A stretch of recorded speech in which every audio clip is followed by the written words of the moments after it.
right, there we go. That's all right. That's the intro. This is the intro. What? Yeah. Ooh. Yeah. Yeah, Are we live? Oh wow. Hi. yeah. That's crazy. That's crazy. That's insane. Wow. Oh my god, I'm here. There's no there's no unless you. I could do an intro. I'll do an intro. Yeah, you should introduce yourself on your own stream. Who Yeah, are you? I'll reintroduce myself.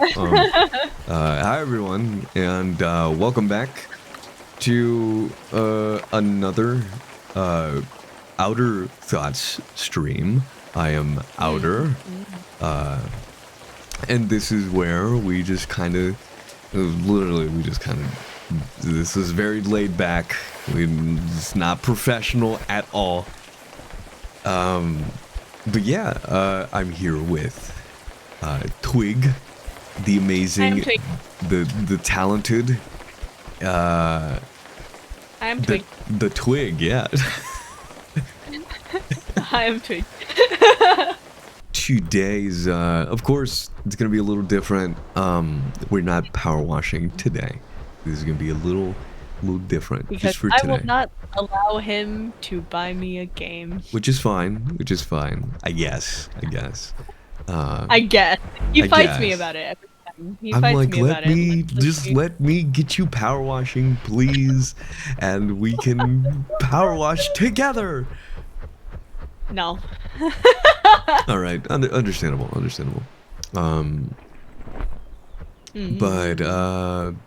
But yeah, introduce yourself if you so please, Twig.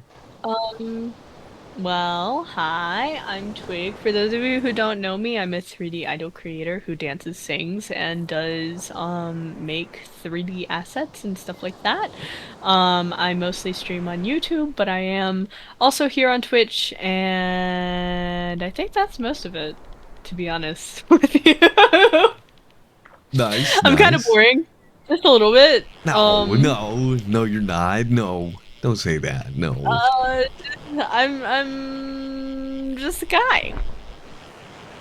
You're just a guy, yeah. Just a little guy. Oh, nice.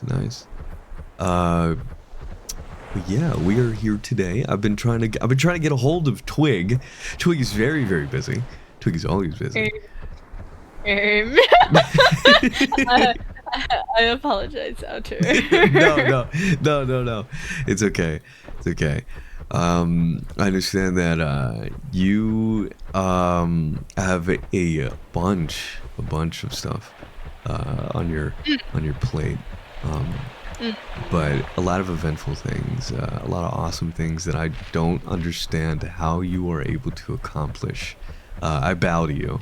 I bow. Like what? Like what? Twig does 3D modeling for stages. You do lighting. You make music. You are the best idol, in my opinion. That is a very high bar, Outer. I don't know if I can take that title. I have a very high bar. So there's a bar. But Twig does a lot, and from what I've seen, she's very talented. You're very talented. But I know we talked about your new song, or that you have a song out that you're promoting, right? Yeah, so I recently, last month, released my debut single. It's called Start Stage. I actually have writing credits on it as well. I wrote the lyrics, but it is quite literally about kind of the idea of, which I'm sure you can relate to this as well, Outer, but as a creator, I feel like we often admire people for a really long time and audition for things and just don't make it, and the song is just kind of about a realization that you can make the stuff that you want to accomplish yourself. Which I think is very me. That's a very me sentiment. Yeah.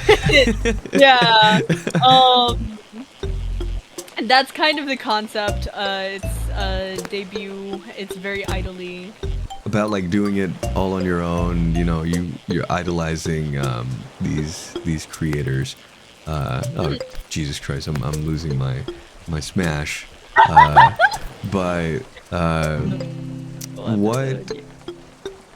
what challenges have you faced? And I feel like I've asked you these questions before, but to kind of recap a bunch of your previous work and trial and errors that all creators have to create this song. What was the process for it? Like, what were you For making a song? like? Just Um, not the song, but like the lyrics, the entire. Um, oh. Um. Well, I mean, I guess for me, I have a writing background, so I grew up very talented in writing poetry, but also writing informational text as well. Writing has always kind of been a language for me. hmm, So when it came to making music, I think writing my own lyrics just kind of made sense. Granted, I'm still, you know me, I'm like always the type of person where like I am not afraid to be bad at something in order to acquire the skill and yeah. like figure out the skill. And so I'm not big-headed about my writing. I know that my lyrics could be better. But that is part of why I'm doing it because I want to be better at what is it called? Top lining. Top lining is what it's called. Oh, Top okay, lining okay. is when you write the hook for a song or the melody of the song. So say like Rihanna's work work work work work work da da da da da da. Like Uh-huh. you know how that's an earworm. Some writer top lined that. Some writer sat down and was like, "Yeah, I have this beat. Work work work work work." Like Yeah. I get you. yeah, yeah, yeah. So that's kind of where I'm at. Songwriting is and producing as well is something that I've kind of been dipping my toes into. Uh-huh. Um, just kind of my continuous bag of skills. I don't know. I feel like there's a beauty in being bad at something. I don't know if you agree, but No, I feel yeah, like I agree with you. it's part of the process is just if you're me, just knowing that you're gonna be bad and doing it anyway.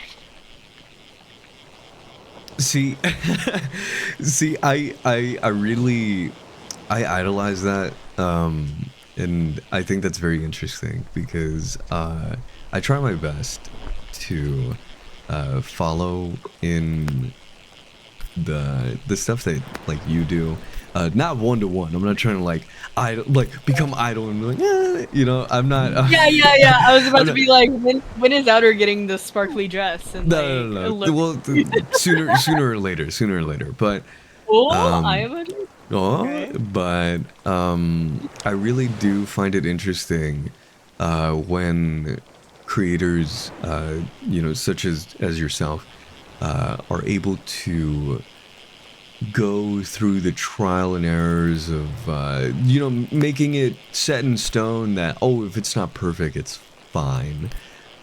It doesn't need to be perfect. I'm okay with how it is, because I'm learning, where in my mind, like, yeah, I can reach that point, but to me, I'm like, I have this vision and I'm gonna bleed it out and make sure that it is one to one from my brain, and it just has to be so good.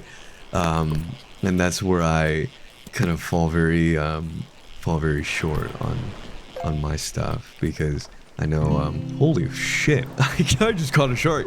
A whole shark. A uh whole dark. but Look I at know you. that there is a lot of people out there that relate to, like, oh, it's fine for how it is. I'm learning it. It's okay, and I'm open to show the world of the imperfections, right? Where there's other people. I kind of fall into the 50-50, but I know there's other people out there that struggle with the forms of like perfectionism, that it needs to be perfect. Like I can't show people this. I don't want to do it because I don't want to mess up, or I think because it'll look bad. I need it to be professional right then and there. So is there like any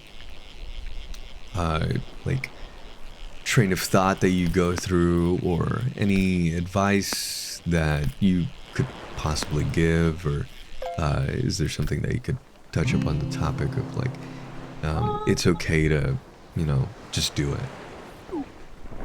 I think it was genuinely something that I had to learn, to be honest.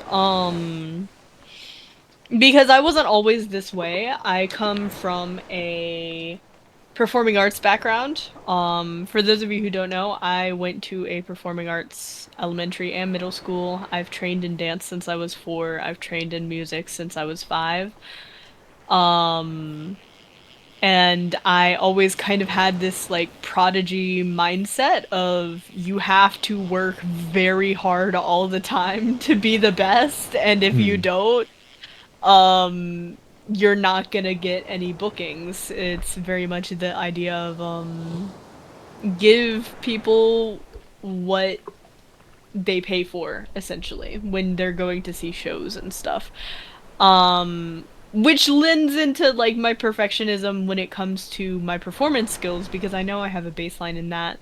But I think when I started learning skills later in life, so when I started learning about how to do video editing, I still had kind of a big head about it.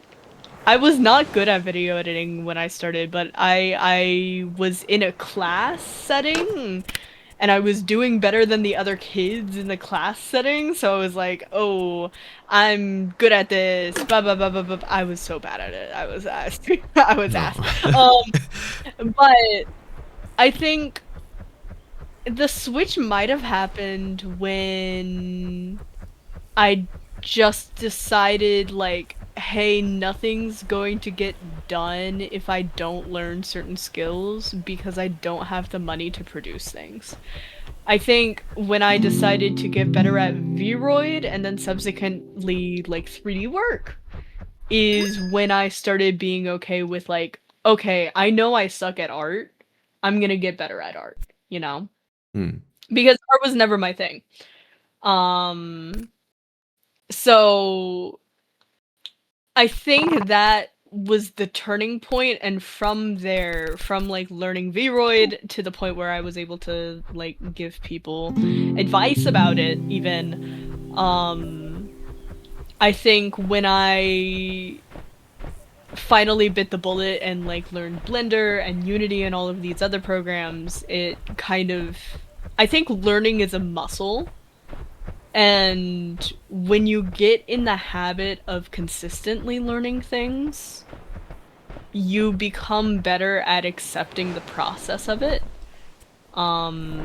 I also think like dance kind of primes you for that as well, because no one starts a choreography completely knowing it, right? You're not going to come out with a choreography instantly polished right after your teacher marks it. So, Yeah. um, there's a lot of different aspects there. There's the aspect of being raised in that environment where I've been taught to practice, and then there's also the aspect of just simply exercising that muscle often enough. When I feel like I've learned enough of something, I either move to a different aspect of it or completely pick up a new skill. Um, And I think it's fun. I genuinely do. Before I got into creation, I used to audit college classes. Oh. There's a really famous story on my channel that a couple of my chatters know where I was a cosplayer for a bit and I wanted to make a mask and I had a website that I would audit college courses from. It's where I took my like music theory courses and stuff.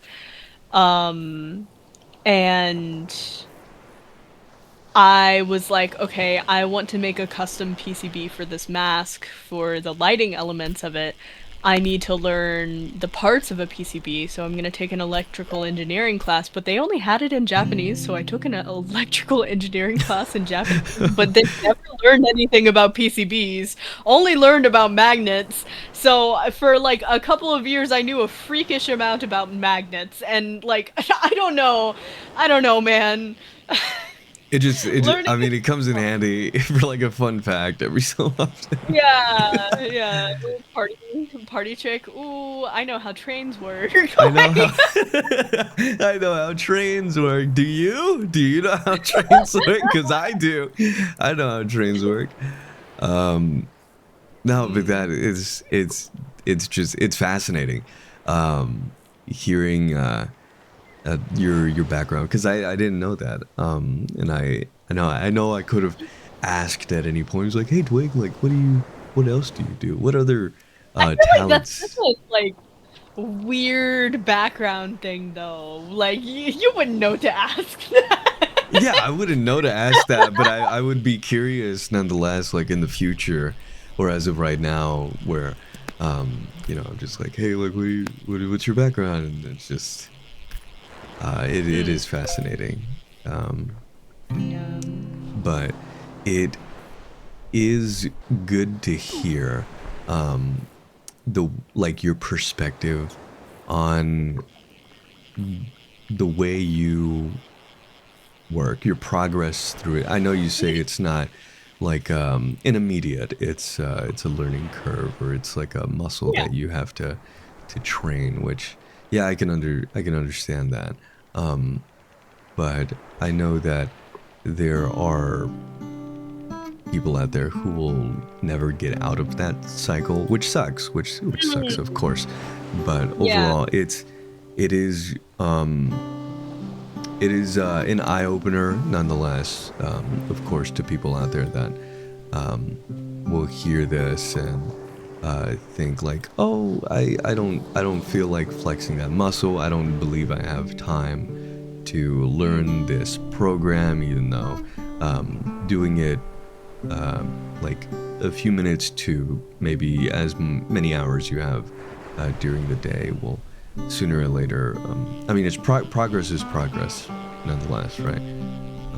mm. So even then, it is interesting and comforting to hear you say that. Oh, hey, like it doesn't have to be It's not as gonna it be easy. is. Yeah, If you like got even mods, I'm learning Blender, I'm frustrated.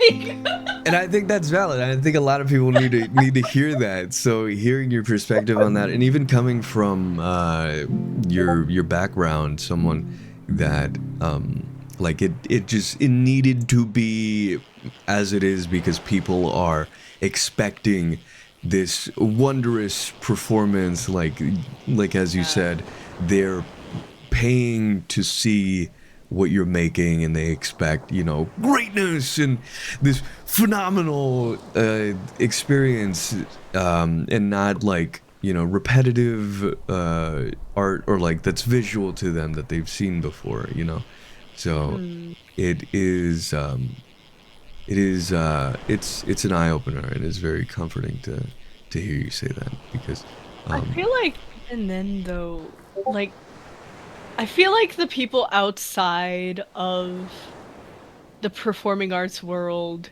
don't realize that oftentimes the only things that separate people who are truly great at something like music or dance is literally it comes down to how they practice. And this is why I really enjoy coaching people in practice, I always have to like warn them, hey, I'm a hard ass. Mm. Like, if you're not serious about learning what you're telling me you want to learn, don't get me to practice with you because I will make you learn it. Um, but there is a methodology to how performers learn things, and I've talked about this on Twitter a little bit, and I've talked about this on stream a little bit, but um practice makes permanent. If you learn something wrong, it's going to be wrong until you correct it. So it's better to practice something slowly and give yourself the time to not make mistakes Mm. and catch the mistakes before they happen. Um, then be frustrated when you can't succeed, if that makes sense. Also, with the the whole skill learning thing being frustrated thing, I do get frustrated, but there never comes a chance for me to think about quitting learning a skill. That's a Oh. really crucial part of it. I think part of it comes from I had an upbringing where if I decided to join a club or join a class or something like that, I had to commit to it for a year. There was no giving up. If I wanted to take on a project, I was not getting out of it. I see. So, like as a kid, obviously going through like dance classes, you have days where you don't want to wake up and like practice, and you have days where you're like, oh, I don't want to go to class. But Yeah. my parents were really good about that of like, you decided you wanted to do this, you're doing it. And so I think that also kind of influenced that idea of being comfortable in not knowing things and being comfortable with being frustrated with things and working Mm. on it despite it. But I also think it's now as an adult who has the ability to step away from things, I think stepping away from projects you're frustrated at also helps sometimes. Like not for like a year, but maybe for a Yeah. day and then you go in the next day. Give Um give it like a day, and then be like, yeah. oh, don't hold off on it, like you said, for like a year or two, and because then you're just not gonna do it, and Yeah. who else is gonna do it, if not you, right? But I get you. There are some projects that I have like fallen short from, and this being one of them.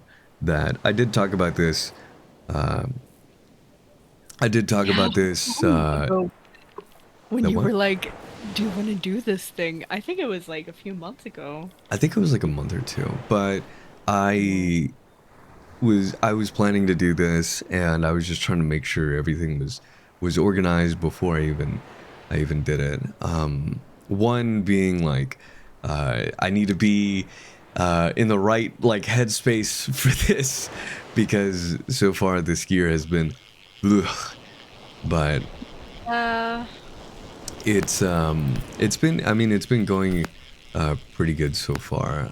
But like I was saying with this whole project and everything, I talked about it on a previous episode, that it's an achievement, for myself, that hmm. I was able to surpass, like, I think it was the third episode, and on episode 4 I was like, Oh. hey, this is, it may not be much, but it's special because Hmm. I know you say like, take a break, don't quit, and proceed with the projects. But even then, that can be very difficult for a majority of people. But Hmm. nonetheless, like, going with the imperfections and triumph and just everything in general, it doesn't have to be perfect. Like, all these things that you say, they stack up, and I think it's perfect. the way it just seems so linear, but at the same time, it takes a lot of mental training and like challenges to push yourself and do it. Yeah. Even it being a small project such as this one, because I've tried doing this. I want to say 2 times already. This is the Oh. third attempt. Yeah, and I don't have the first attempt. I mean, it was good. I took some inspiration. I thought it was good. Second episode in, I was like, this is garbage. I'm gonna delete the 2 videos, and I just immediately That's deleted those so videos. real. And That's so incredibly real. like after that, I think I stopped for a good, like, I think a few months, and I did the project again, but I wanted to do it a little different. So for those that were there or saw it, I had a moment, uh, like maybe an episode or two, maybe three, where it was me, like person me, human me, in front of the camera, but with like a mask, and then I would just talk about like different topics of like, hey, this is what we're talking about today, and I had so much trouble trying to like write a script, get a topic.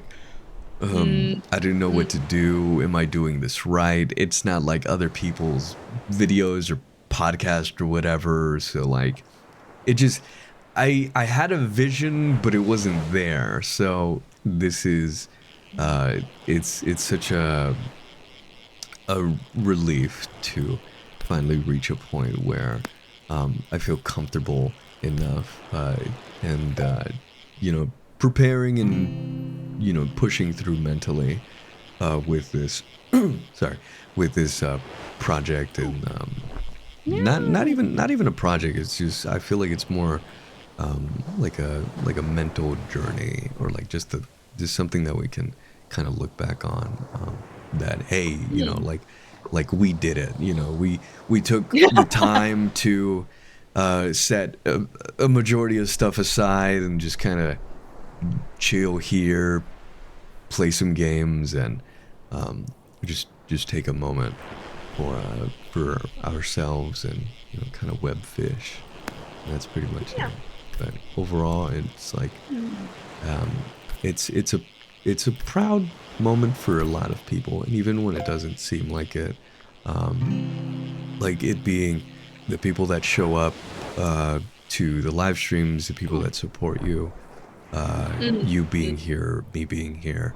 It's a lot of things that fall into line that are very cohesive, if that's the right word to use. But it works, and that's the good thing Mm. about it, because people see it, your friends see it, a lot of people see it, and if it's Yeah. consistent, and it shows that you're working on it, and working on yourself, and continue doing what you're doing, and people seeing that you're doing it out of practice, love, care, and not it being very forced, then it's something that people really hold on to, and like even with like the stuff that you're saying, it's helping me out a lot, because I can take that for later, and when I'm working on a project, I can go, oh, Twig said I can take a break. I'm gonna take a break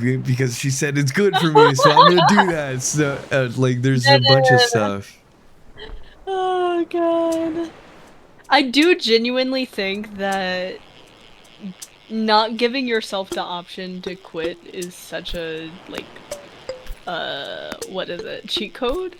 Hmm. Like if you don't allow yourself to if you don't even let yourself think that you can quit, then like then you'll push through. But I also think like burnout is a very real thing, and I was raised in kind of toxic environments in that way. Um like look at Alyssa Liu, right? Hmm. She completely burnt out on skating because of the way that she was treating her project and then she came back when she had joy for it. I do think that works for certain people, but I also think that if it is something new for you, it's never going to be comfortable. Um, and it's kind of something that you have to take upon yourself to either make it comfortable or accept that it's not gonna work. Um, what would Twig do? That is true. Yeah. What would Twig do? No. I'm gonna take that to heart, and I'm gonna put it on a sticky note somewhere. And then if I'm editing or if I'm doing something, I'm gonna look at that sticky note and say like, yeah, you're right. What would Twig do? What would Twig do? Calls me. Hey Twig, what would you do about this? Next tattoo idea. That's exactly what I was thinking. I was thinking of like, hey, can I get this tattooed on me, please? And it's like, what is it? It's like, what would Twig do? And the tattoo artist is gonna be like, you're absolutely right. Just tattoos it. Tattoo artist would not know my name. It's They like, would be like, oh, you know Twig? Me too. non-binary. Is that like a funky non-binary person name? It's like, oh, dude, I watched Twig too. Dang, I didn't know you were a fan. It's like, I know her. What? What? That's crazy. Outer with the 0 and 2 R's? Oh my god.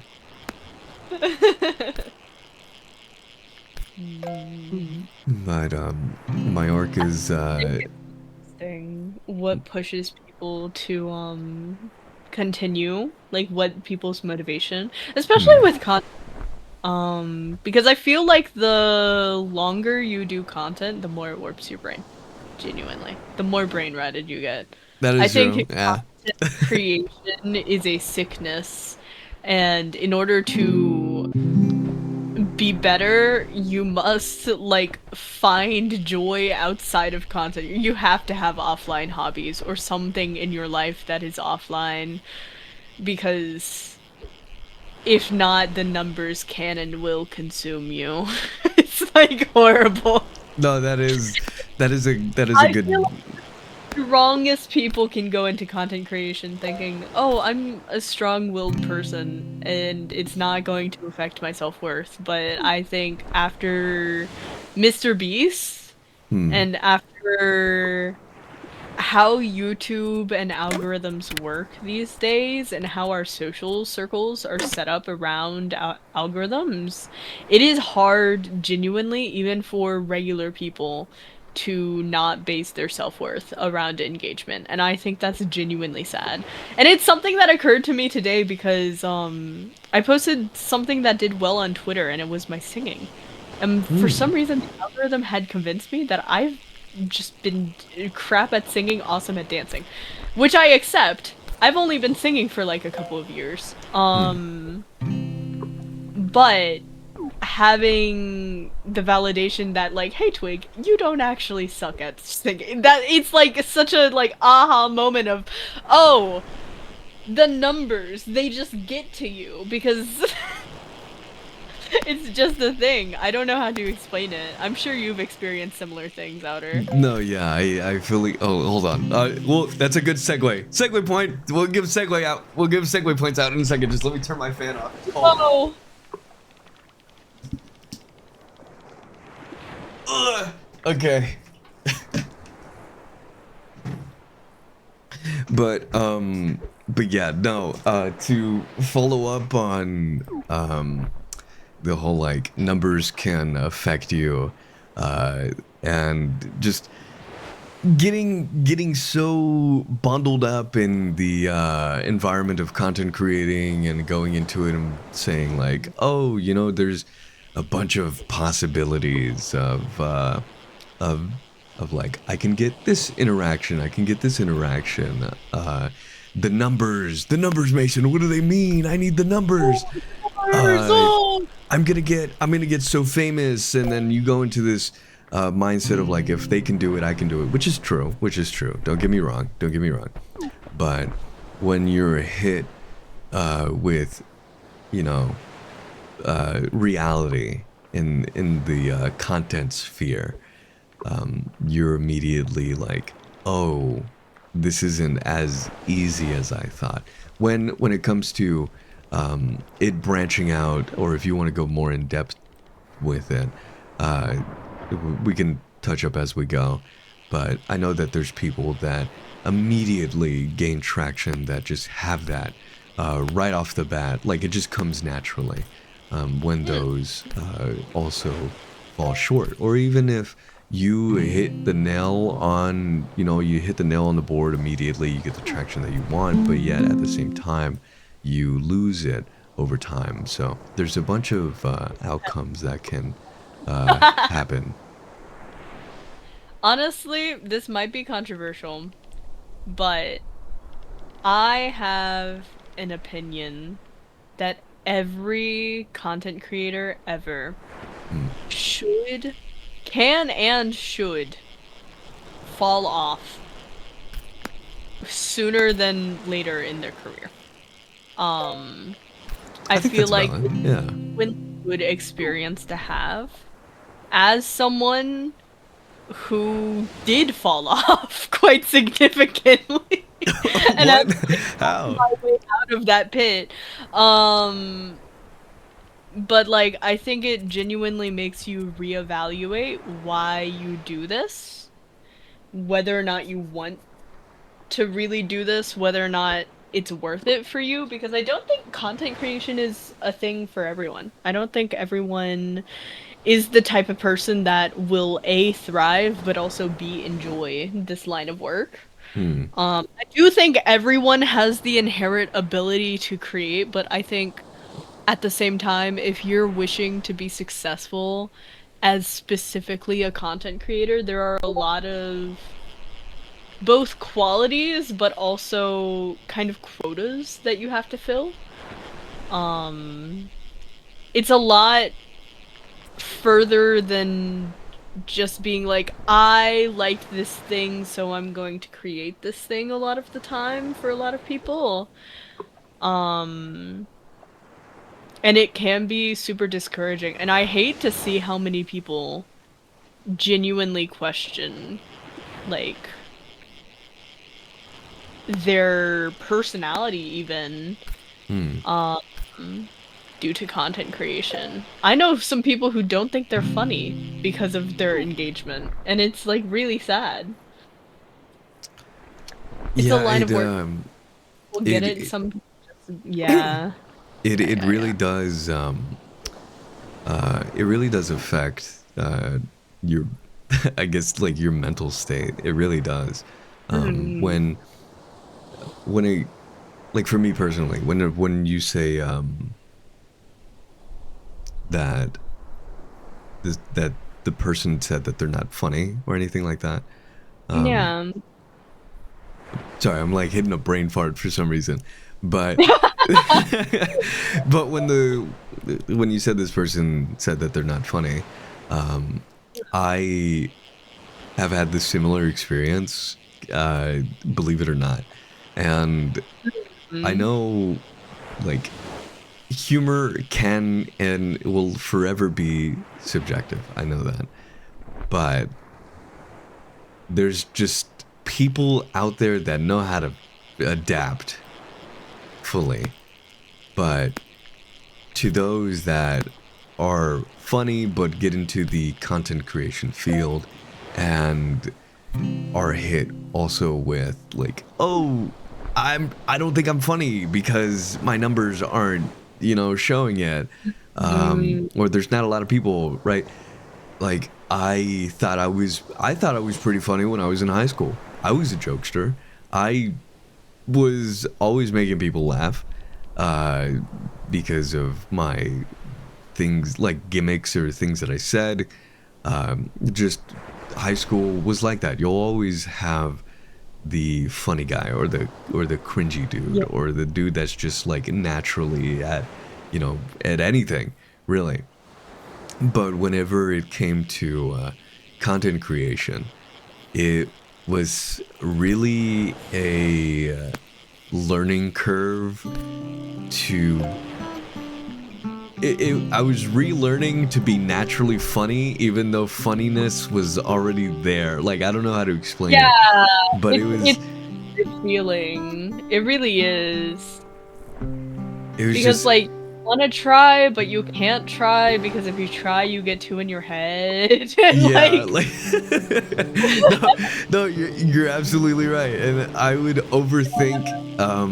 overthink my jokes, or overthink anything that I said because I just believe that I, in that very moment, thought it was funny, but the more that I thought about it, oh god, it's not funny. No one's laughing. This video didn't pop off the way it did here, so I'm not funny here, but I'm funny over here. So it's a bunch of mixed it's a mixed bag, but for honestly, partially why I think falling off for me was such a blessing. Like, it was a curse, obviously. I had to get out of algorithmic jail, but it was also a blessing in the fact that I got like a year and a half period to literally just upload anything and experiment and see like what works, what didn't work, what content, because before that I was so confined to a single niche. hmm, Um, it was suffocating, but it is, if you want to grow as a content creator mechanically, that is the best way to do it.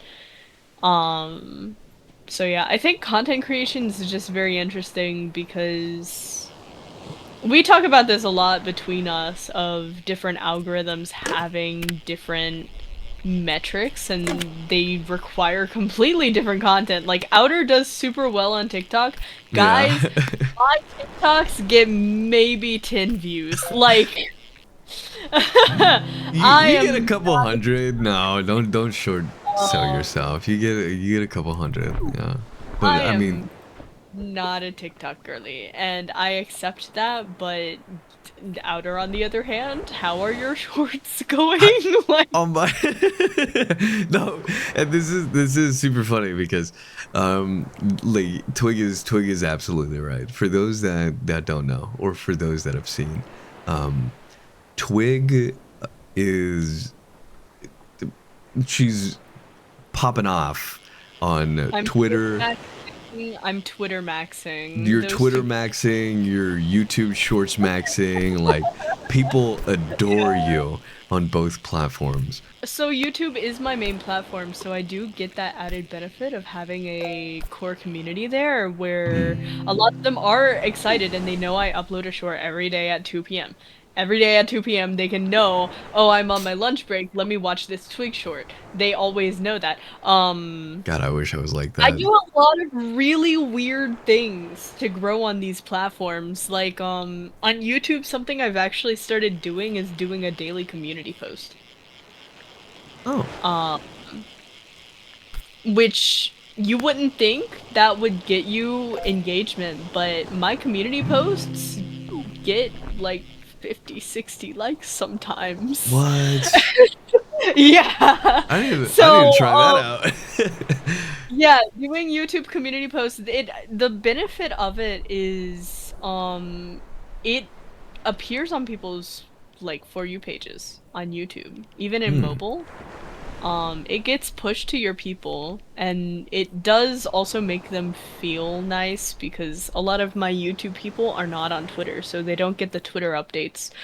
Um, Speaking of Twitter, oh my God, completely changed the way that I do Twitter. I post to Twitter every day now. And every tweet has a short attached to it. Every tweet has a YouTube short that I have reused because I have them already with a silly caption. So some days I'll be like, "Practice. You need to practice. Don't not practice. Look like shit and an idiot now so that you can slay later." These sorts of things are the things that I tweet above my shorts. They're completely unrelated to the short, but it works somehow. I don't know how I found this solution. I don't even use hashtags. I found something that works and I repeat it. And that's like half of content creation is you find something that works and then you just repeat it. Hmm. Hmm. I'm Um, writing notes down right now. Oh, okay, I see. I think the main thing with Twitter is people use it like a diary. Um, when in reality, it's still a content platform. Yeah. So all content creation just basically comes down to why should I care? Why should I care? Why should I watch? To the Why should I viewer, stop?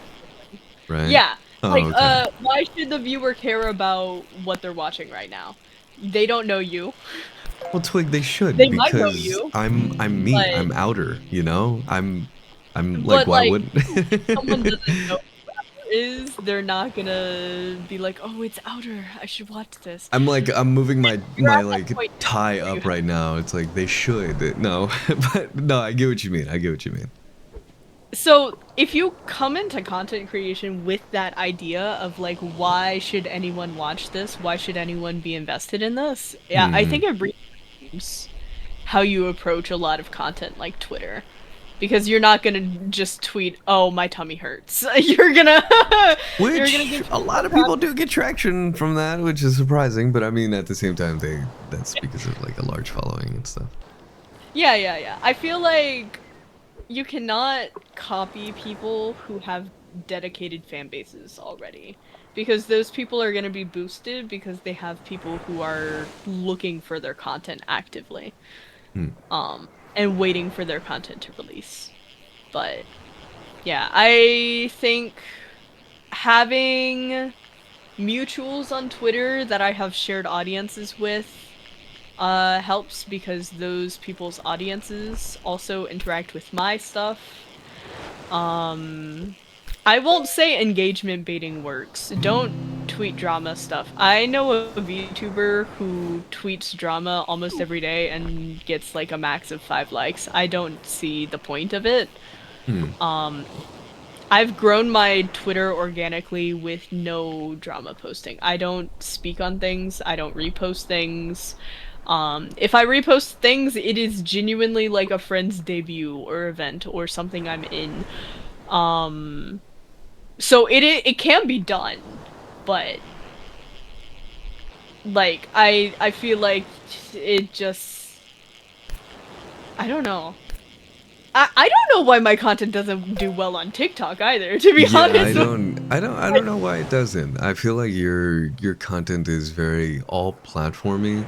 So for TikTok to really, um, like I guess I don't know why it feels like they don't push your videos out as much, which I do find weird because you post more than I do. You're more dedicated to. Well, I don't post my videos to TikTok as often nowadays because I'm just like lazy. Hmm. I kind of neglect TikTok and oh my god. Oh my god. The hell? It's a big old swordfish. Um, but yeah, I kind of neglect TikTok and Instagram. My working theory is TikTok and Instagram are more region locked, and because I do a lot more JP centered trends, Hmm. like half of my metrics on YouTube are JP viewers. Huh. Um, and because of that, and because of the regions on Instagram and TikTok, I'm not being shown to the right people. And that tanks my engagement. I think that's what is happening there. But I could be wrong. I could just not know how things work.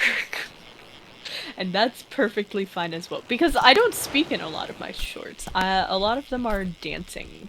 Yeah, A it's lot of. just dancing, which I do find awesome because I don't know how you you just do choreography, which it looks awesome. I do want to do that one day, and I need to I need to do it. You're I just need. always welcome to dance practice with me, Outer. Okay, Always. okay. You have the Rebo caps. Oh.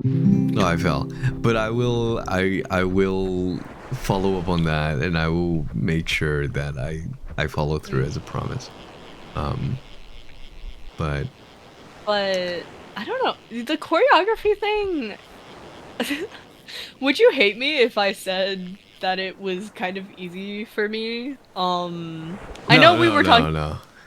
like how learning you'll always look like an idiot at first, but genuinely it takes me about I would say 30 minutes to learn each short choreography. It's not like I'm learning the entire dance. Hmm. I'm learning and polishing that snippet, and YouTube shorts have to be under 1 minute. So 30 minutes for 1 minute of dance is kind of an abysmal ratio in terms of like time and effort. But if you consider the fact that I don't have to edit them, it's a sweet deal for me because I'm like, I don't want to edit captions. I hate doing so I would much rather take the 30 minutes instead to learn the choreography.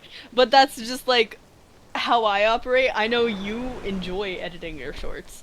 Um, so yeah, it comes down to what you want to do, and then you just have to like commit to it. It is really, really, uh, I would say it's very breathtaking, very awing to see, because I see it in my mind that all the work that you do, and I know I'm circling back to that, but um, Mm.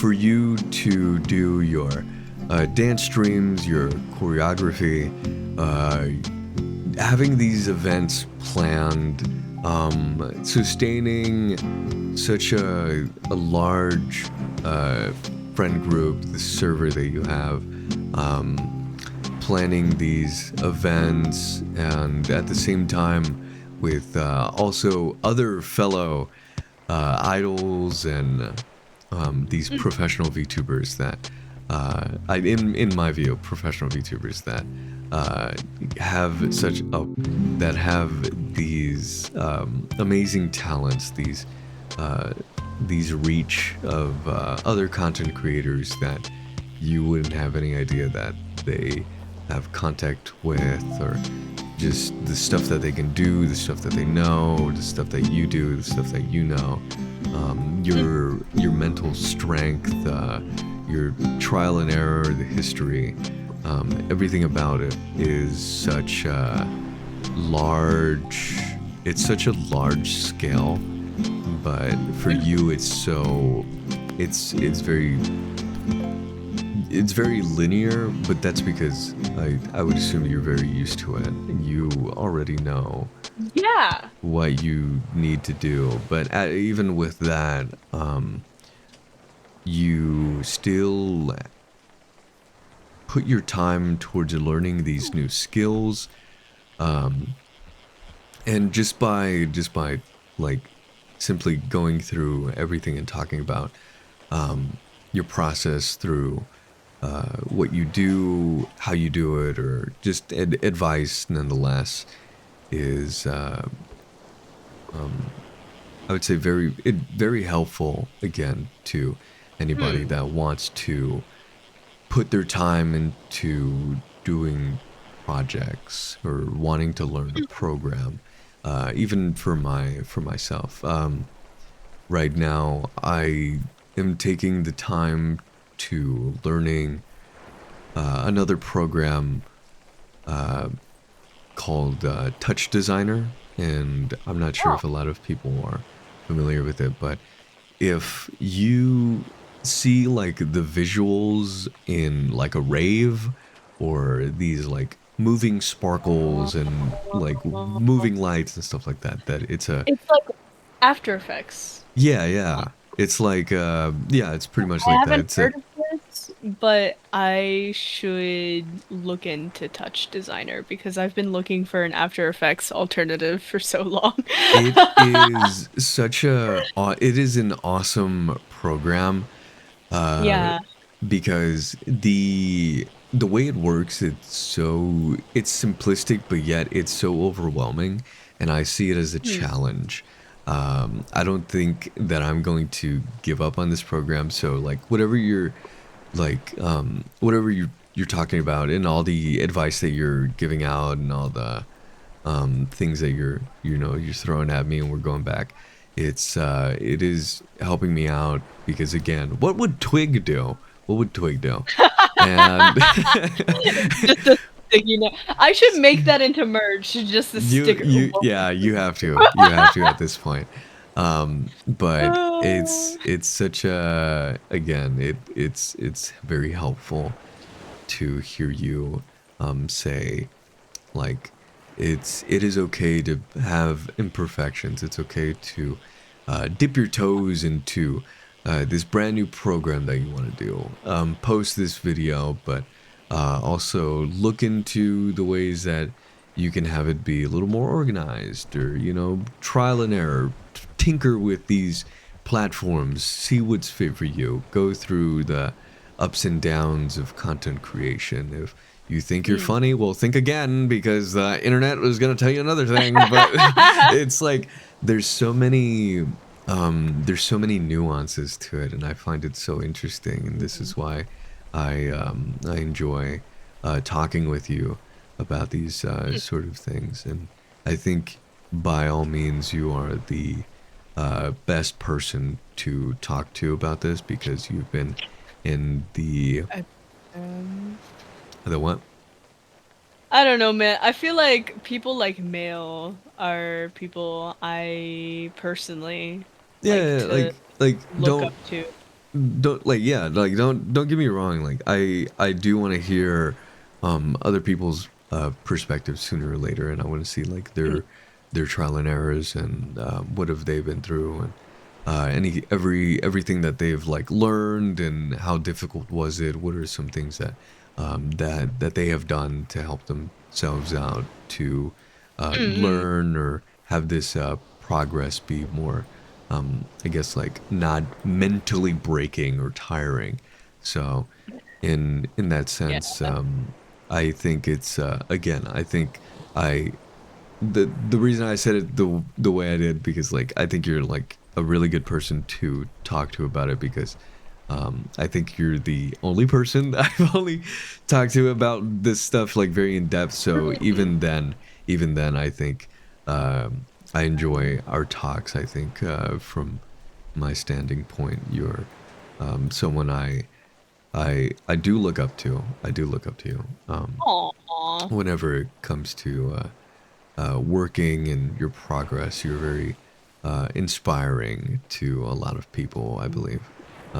Even when it may come as across of a thought that, oh, I don't think so.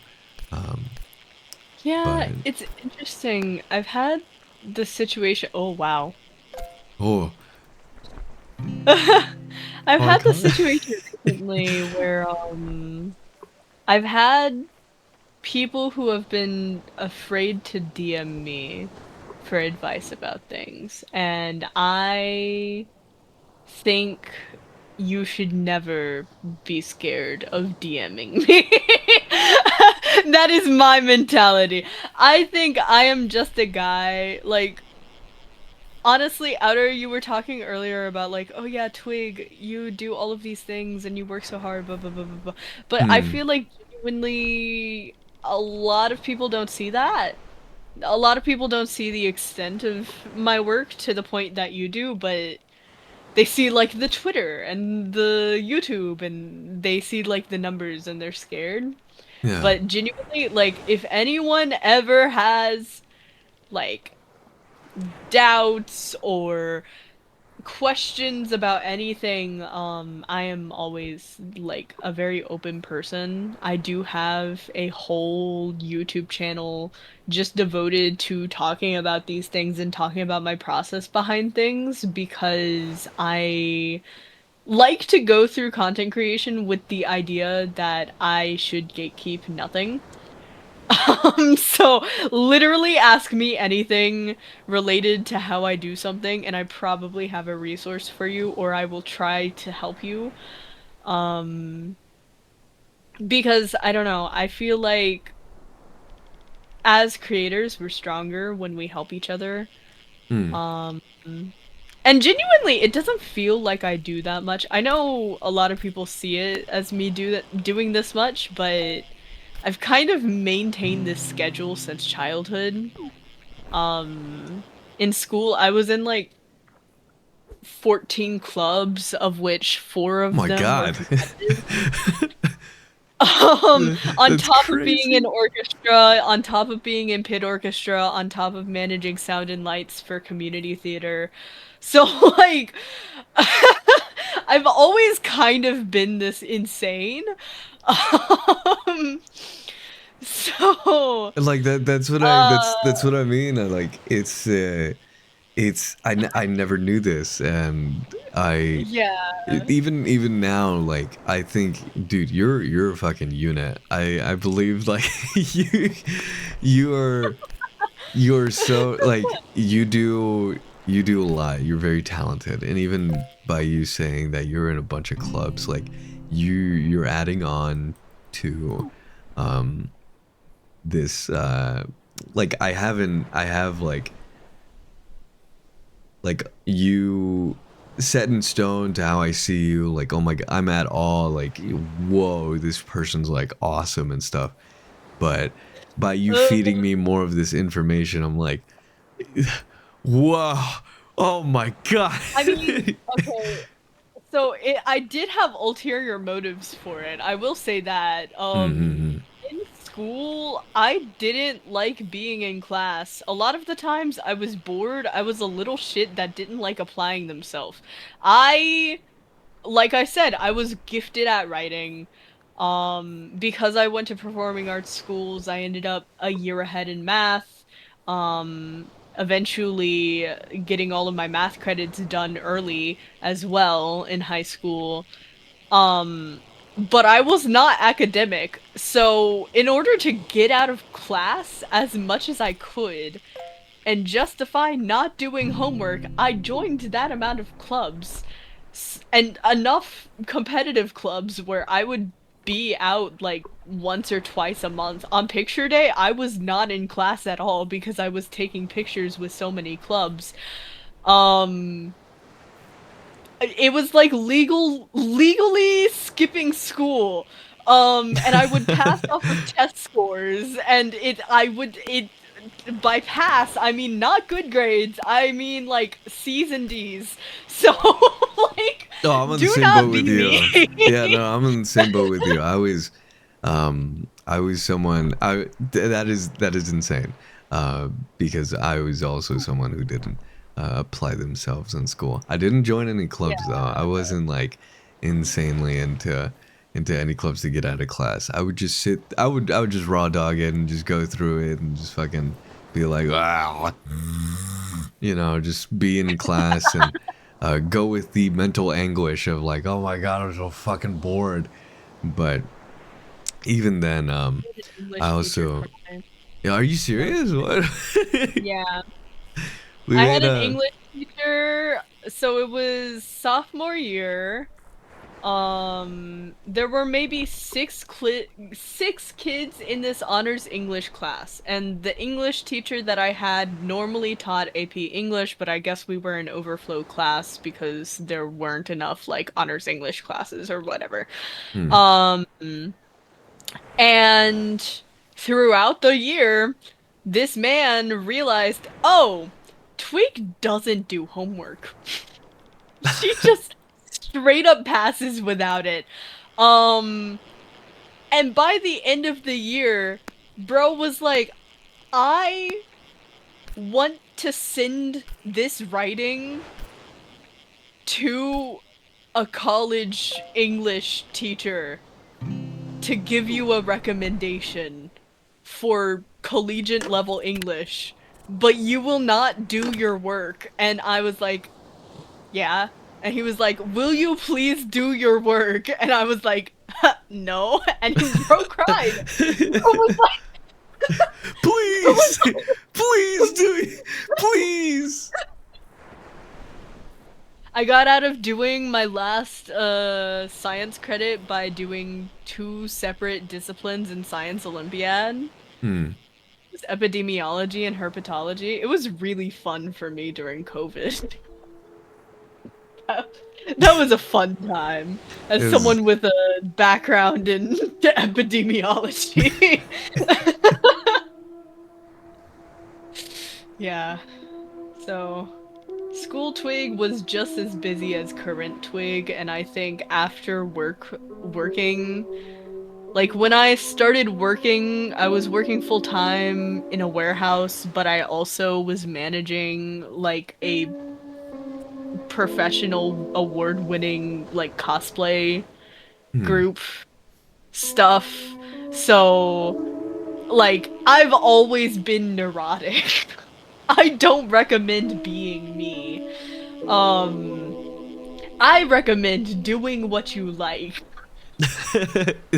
Because Yeah. the unfortunate reality of being me is if you are not my type of weird where you enjoy planning things for people more than being on stage, you're not, you're just gonna burn out.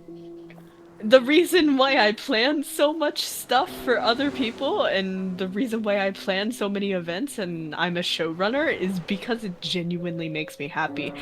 I don't know what it is about looking through scouting spreadsheets and assigning people to songs and making sure people adhere to deadlines, but it is a sick sort of delight for me. No, I yeah, don't know. and it is true. I've seen it firsthand, and I've experienced it firsthand, and I'm really happy about it because even as much as I want to try and be in a leader role, I simply cannot. I am by myself. I try to be my own leader, but even then, I don't even follow through. So when Twig comes around the corner and she's like, "Hey, I want you to be in this," I'm like, "Okay."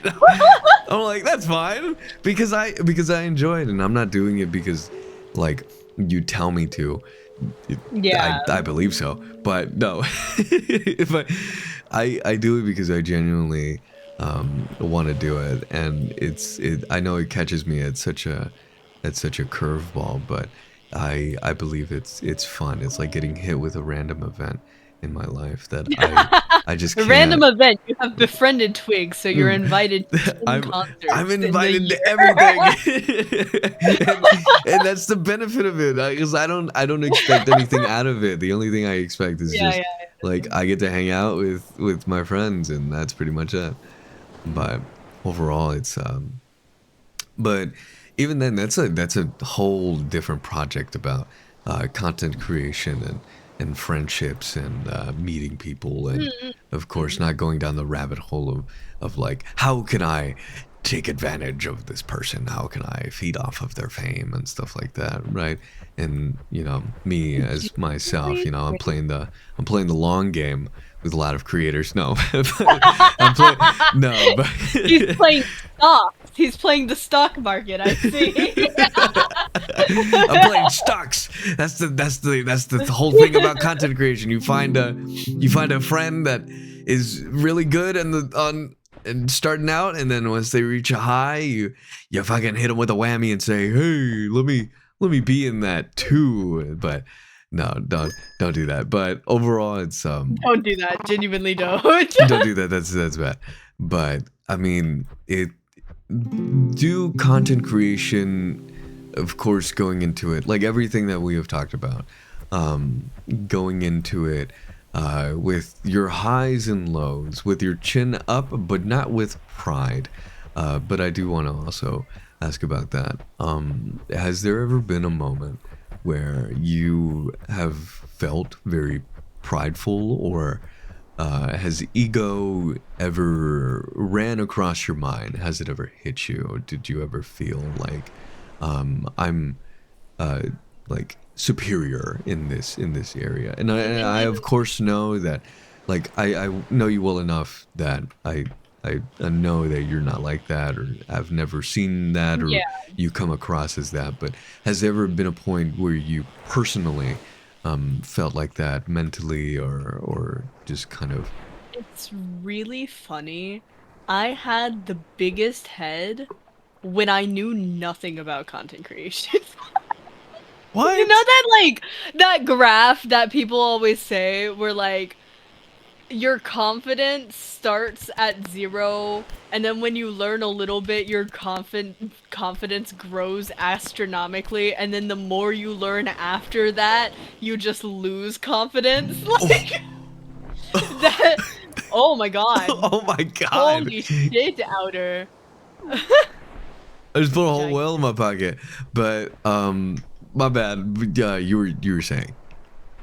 But yeah, it's literally that chart for me of like I s- so I started knowing how to edit things in high school and I have professional like I've managed accounts for like brands before.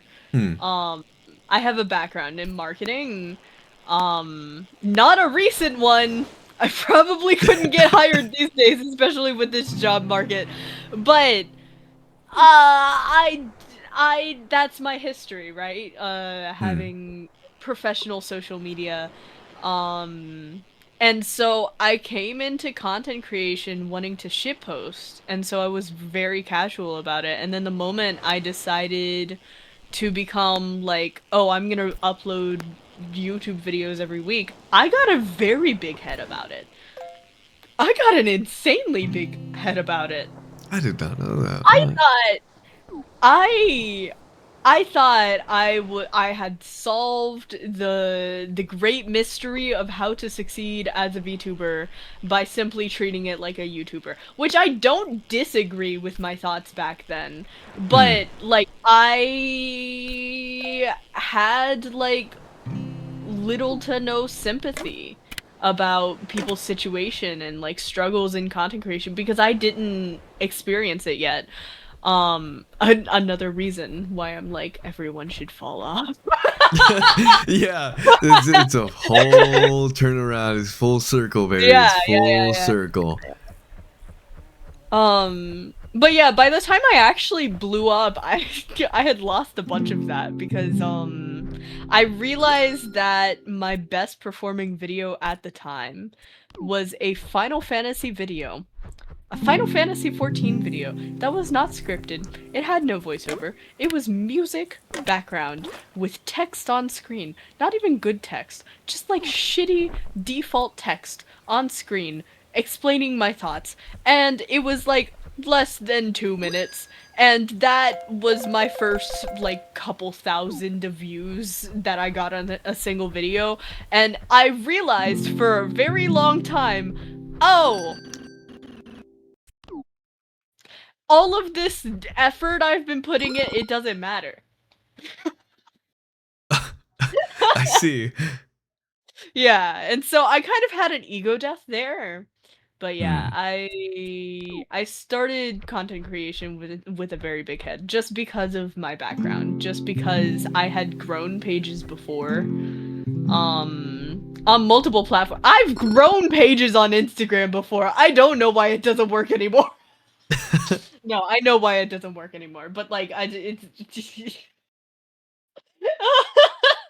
it's it's very funny. It's very funny indeed. Um, yeah. But I that do is. think though, a lot of it was born out of insecurity. Like, Hmm.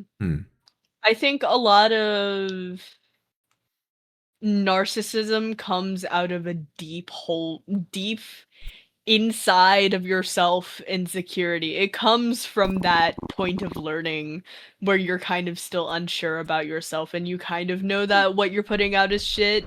You don't really believe in yourself and you don't really know how to socialize in the space. Like I used to think that I didn't have a VTuber network at the time because I was not a like a VTuber.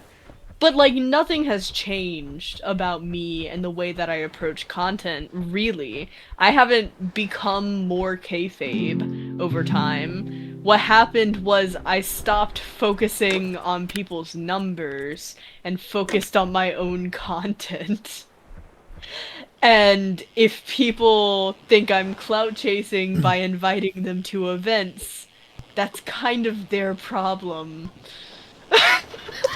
I feel like we've had that have that talk before. I'm getting like a sense of deja vu, um, Yeah. but it is It's something that I had to talk to someone this morning about of like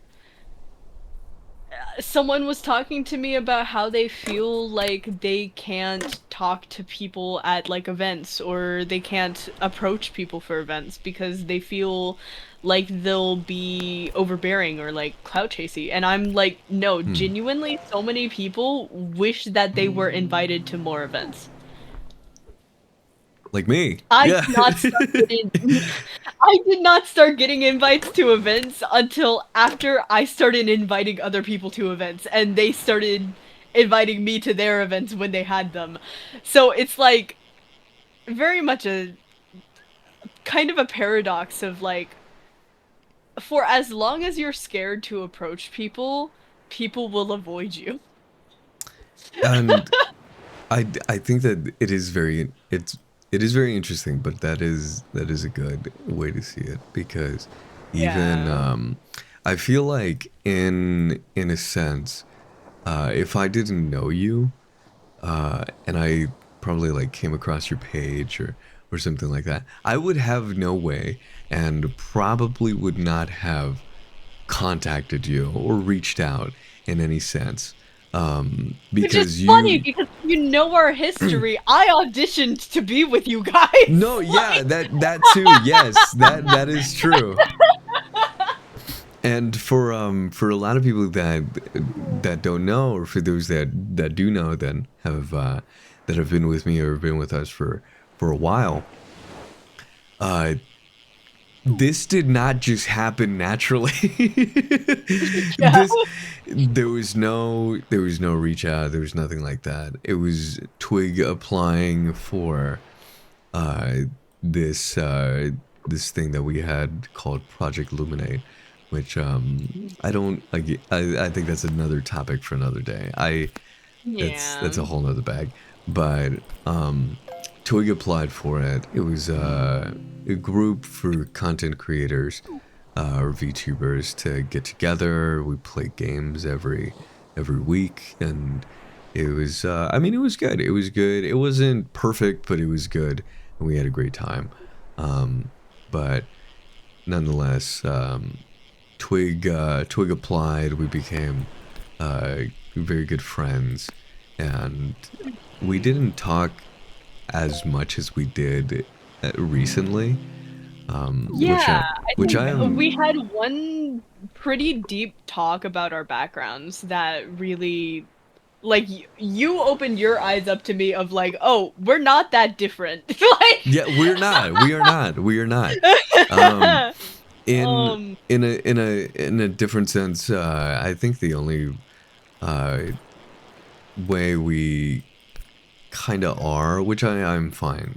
I'm very fond of, and I do mhm. like that you have this, um, you have this drive, but at the same time, I wasn't in any clubs. I was just someone that just kind of went through the fucking trials of classes and just.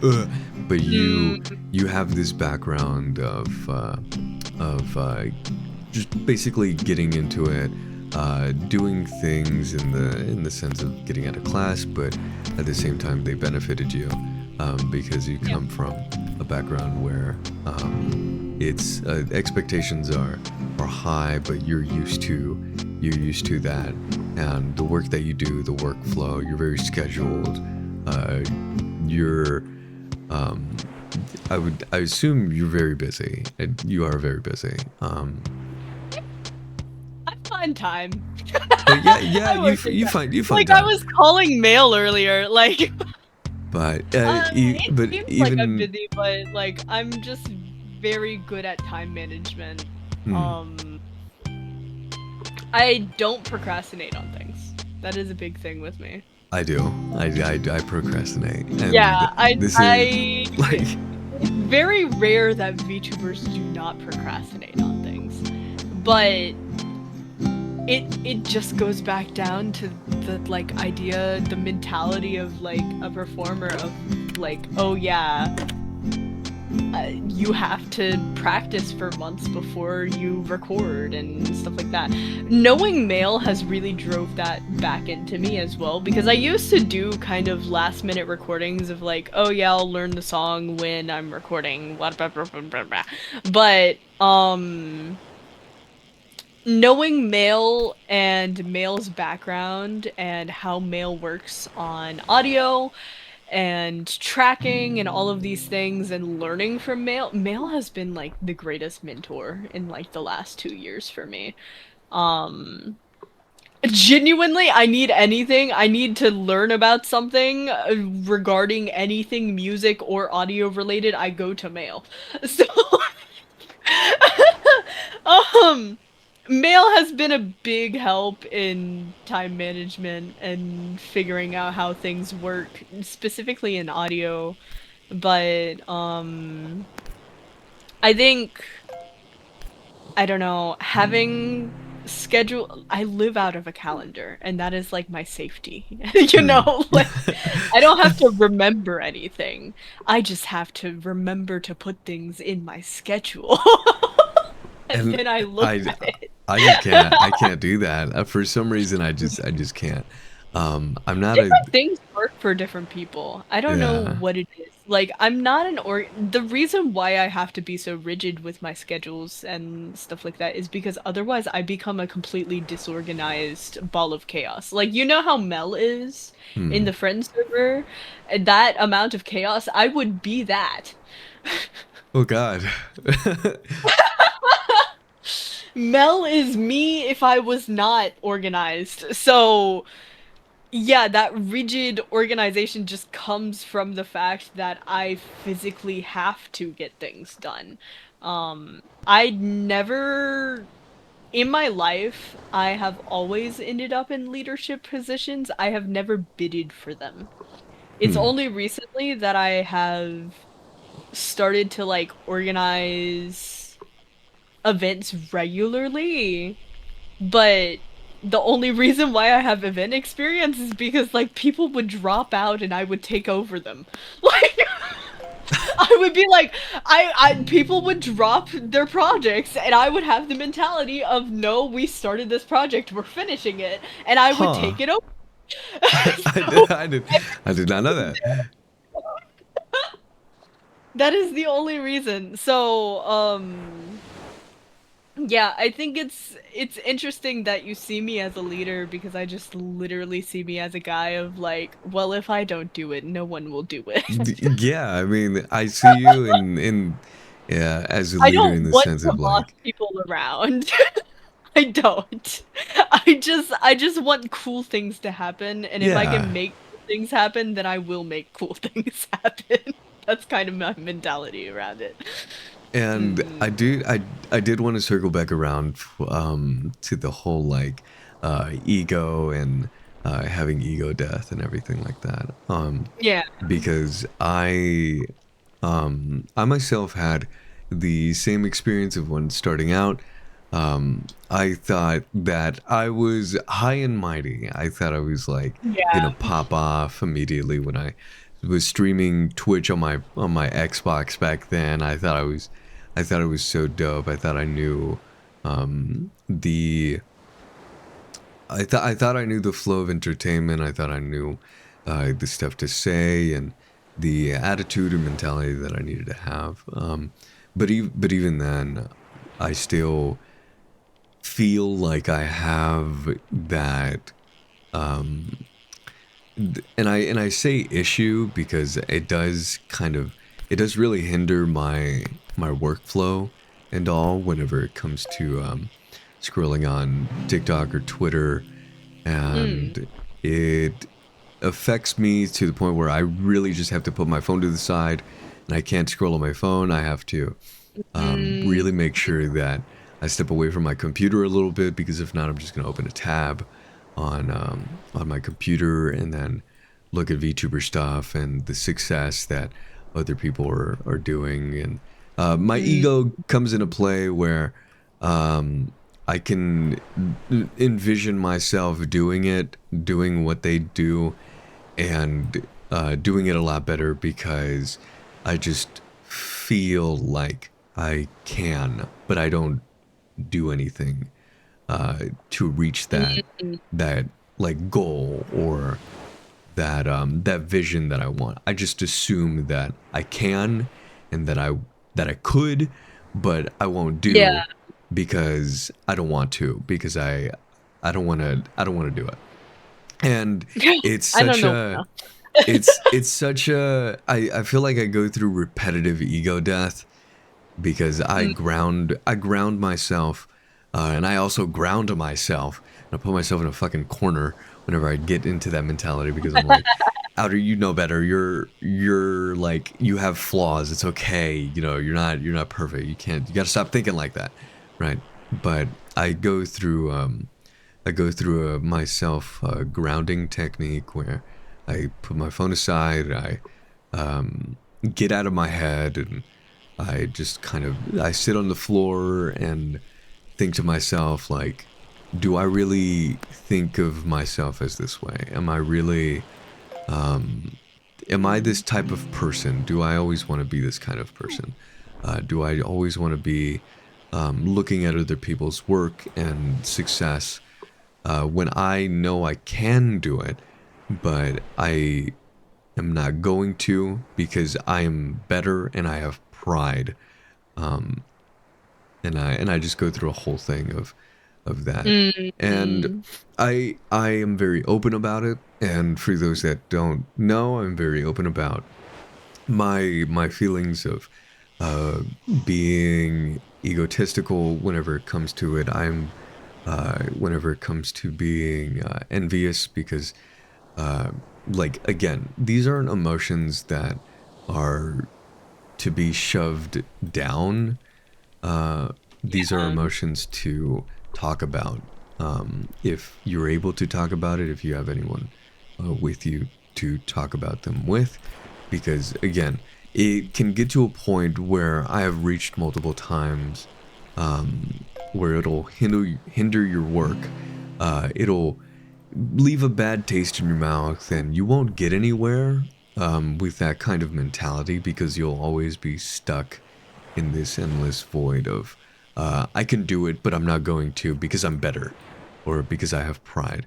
And Yeah. it is a learning curve to go through these trials and errors, doing it and then not seeing any outcome of what you did, which is perfectly fine because again, that is another learning curve. Any project that you do, it's not going to pop off immediately. You just have to roll with the punches, enjoy what you do solely because you enjoy it, and if a few people see it, that's perfectly fine because who knows what will happen. But uh, Sorry, I'm just imagining you in that mental state and then looking at your PC and seeing a sticky note of what would Twig do? yeah, I'm like, and so like, and not even that, like, and you're Oh completely my right because God. I'm literally gonna have a sticky note. I'm gonna take a photo of it because even then, if I ever Oh come my back God. to having like an ego for myself, or if enviness comes back, Mm. I will look at that sticky note or do my grounding technique. Because these again these are the talks that we need and that I enjoy, and I hope that you're enjoying this, and I hope that everyone else is enjoying this because again this is right here and now. This is where we just kind of uh, push everything aside and just kind of relax and just not have an echo chamber in a sense, but go Yeah. back and forward to see different views and perspectives and like trial and errors. Basically, the whole wazoo, pretty much. Um, but it is No. interesting. Something that helps me with that whole like ego thing nowadays, Do because tell. I mean I don't really have that mentality anymore. I don't know what it is. I think it's mainly because I reframed how I watch other people. I Hmm. watch other people for enjoyment now. If I don't enjoy the content, I simply accept that I'm not the target audience. Um I think most people's creations have inherent value, and if it reaches someone who values it, I'm happy. Hmm. Um, and reframing that watching as a like reclaiming watching things as a viewer instead of a creator has been really helpful for me. That's also partially why I've like started to enjoy VR chat lives more often, and I'm gardening, and I have been like occasionally gaming off of stream because I don't want to consume while I create, if that makes sense. Um Think. Yeah. because I have like plans for what I'm making anyways, and a lot of the things that I'm involved in now are either things that a lot of the people that I look up to would want to be able to do, or it's just like things that aren't really accessible because they're kind of niche skills Hmm. at this point. Um, there aren't a lot of VTubers out there who are like, oh yeah, I'm gonna do like a dance stream. They're just straight up aren't if they're not a corpo VTuber. Or there aren't a lot of VTubers out there who um will put themselves through filming a 3D music video. You know, like I feel like 3D is such a medium that is so supportive as well. As someone who has dipped their toes into learning Blender and Unity, even people who sell assets have been incredibly welcoming in offering advice and resources and just being incredibly supportive. Where like VTubers can be pretty gatekeepy sometimes. Hmm.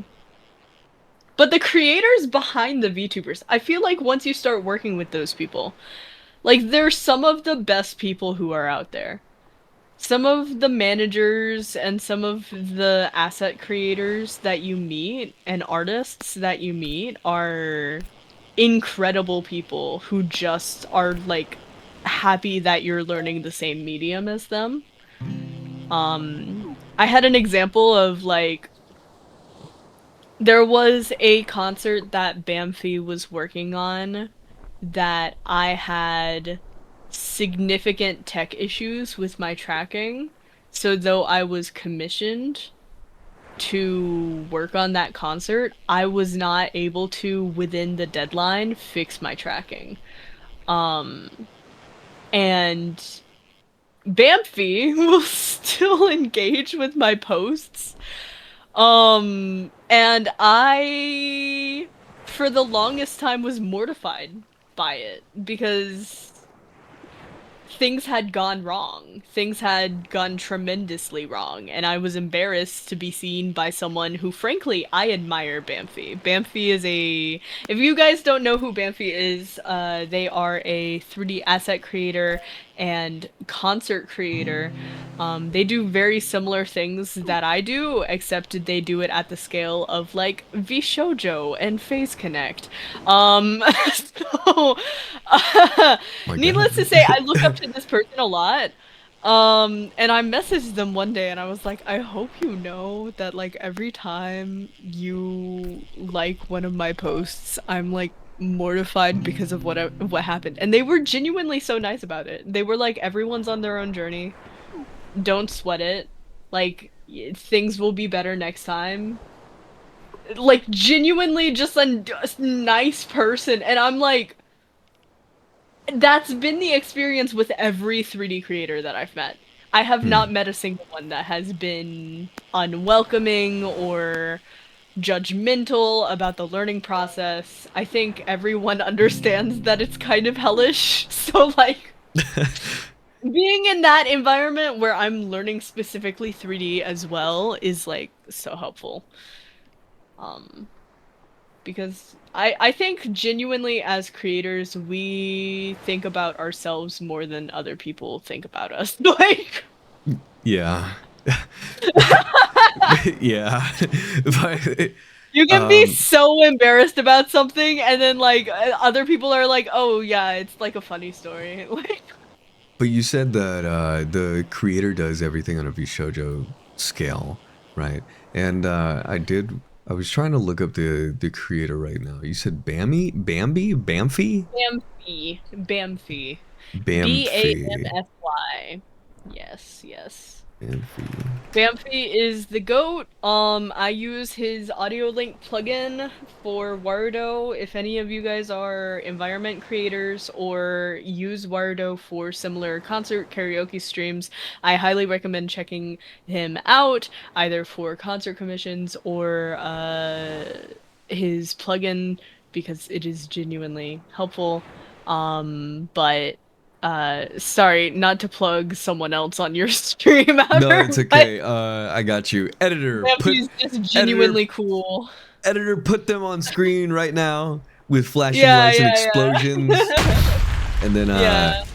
with make sure that fire is in the background and a nuclear blast happens. Yeah, the editor's gonna do all of this for sure, for sure. Um, but Editor to being hi future outer. Hope you don't hate past outer right now.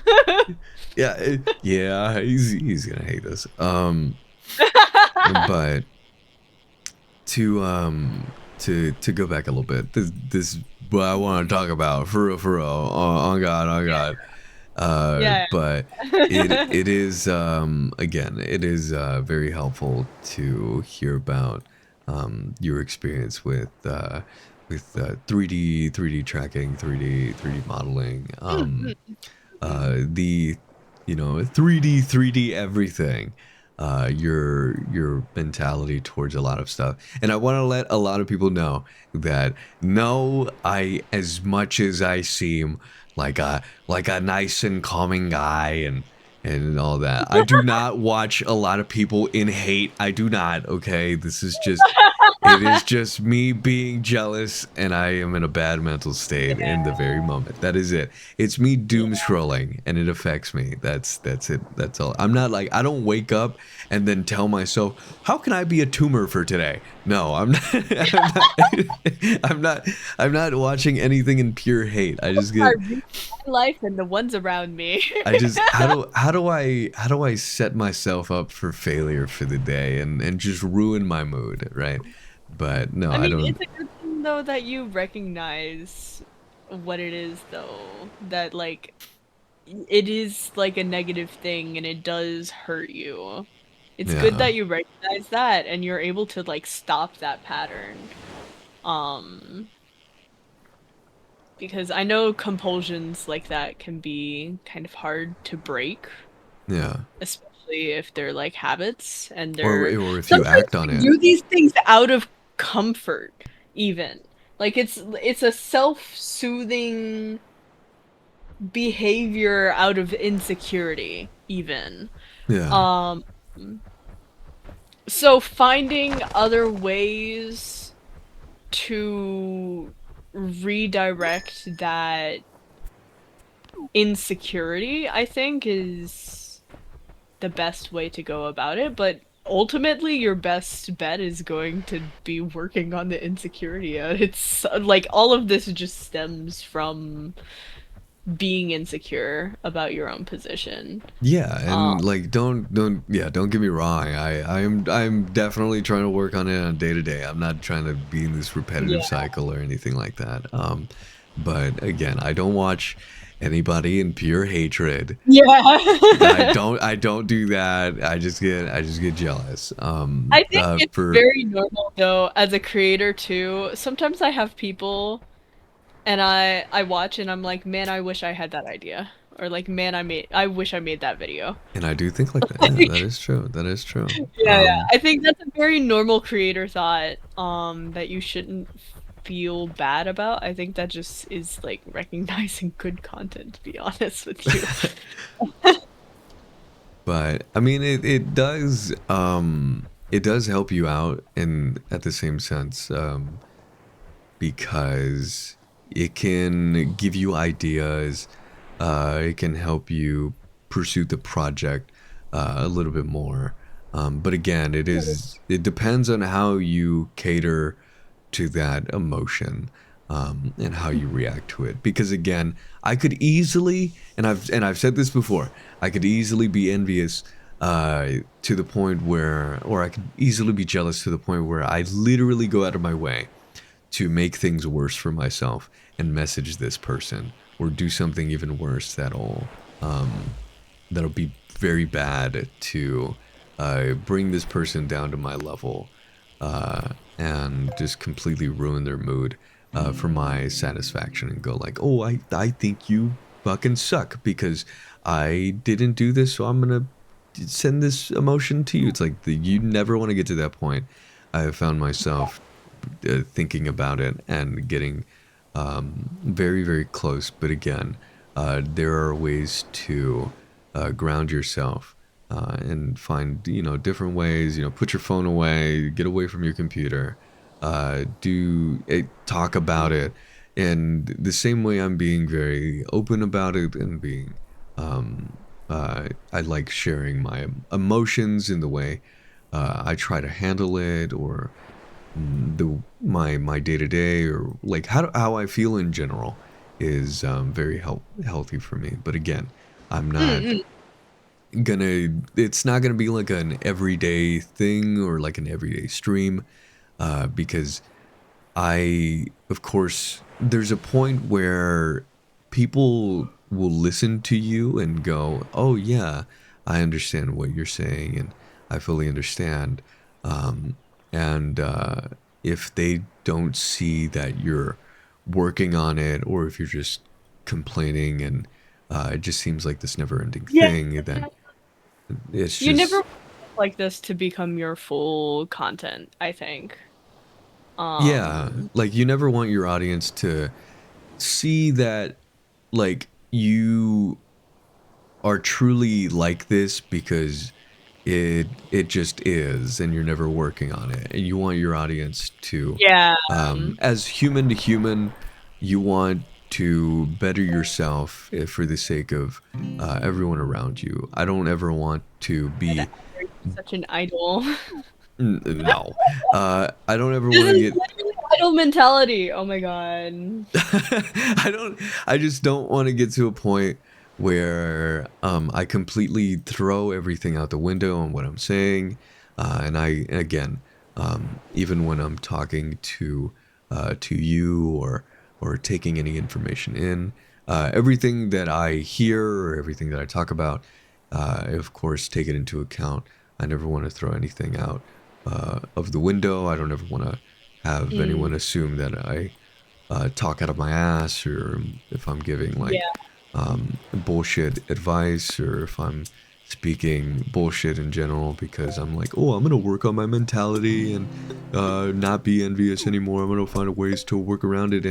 And 2 years from now or 5 years from now, I'm still in the same boat of like, fuck, Yeah. I hate everything. And then my audience is like, well, you never worked on it. You're a bullshitter at this point.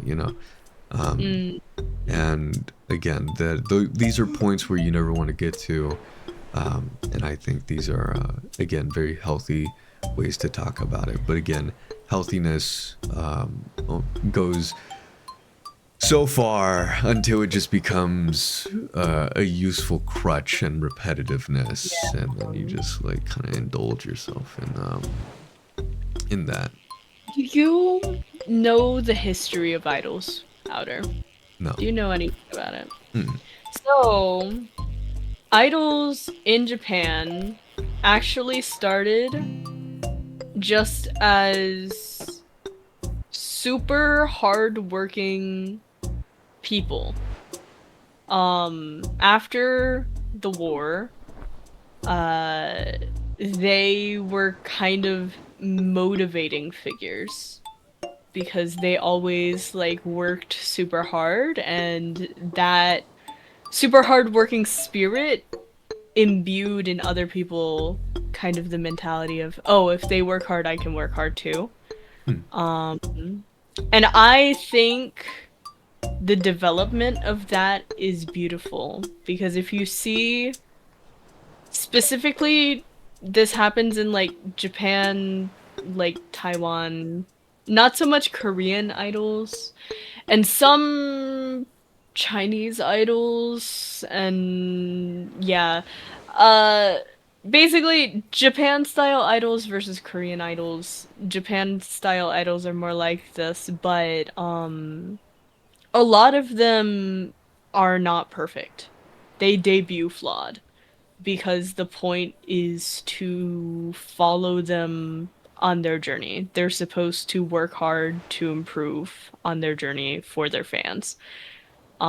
And that's why you root for them so much because you get to watch that development happen. And so I think when I was like earlier, that is such like an idol perspective because genuinely that is kind of the draw of idols and what idols do, and I think that's kind of the draw to myself as well, is just like that motivation to be better. For you it's not necessarily to be a better performer, but it's to be a better person. Hmm. I think most VTubers have that. I think most creators in general have that, but I think it's really special that idols in particular, it's not about perfection, it's about the journey to get there. And supporting that. I think it's cool. That's why I like don't shy away from the idol label nowadays because I feel like idol culture, quote unquote, gets a lot of bad press. It's very sensationalized, but the people who follow idols are people. Hmm. The people who follow idols have their reasons to do so.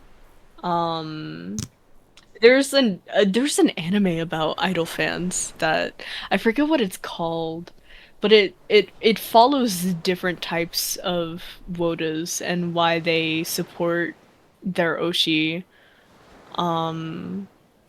I also kind of think it's hypocritical as a VTuber to claim that idol culture is like disgusting or this beast when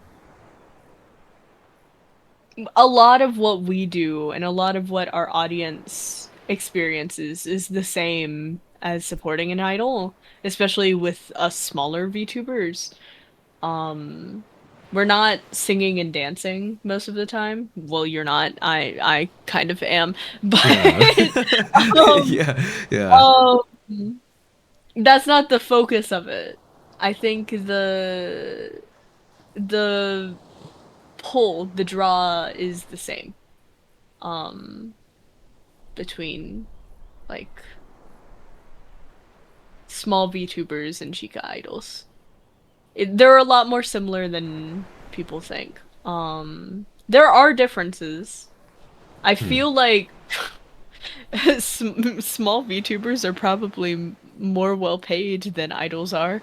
Um, but yeah, a lot of the like toxic idol culture stuff comes from larger companies and the privatization of it and um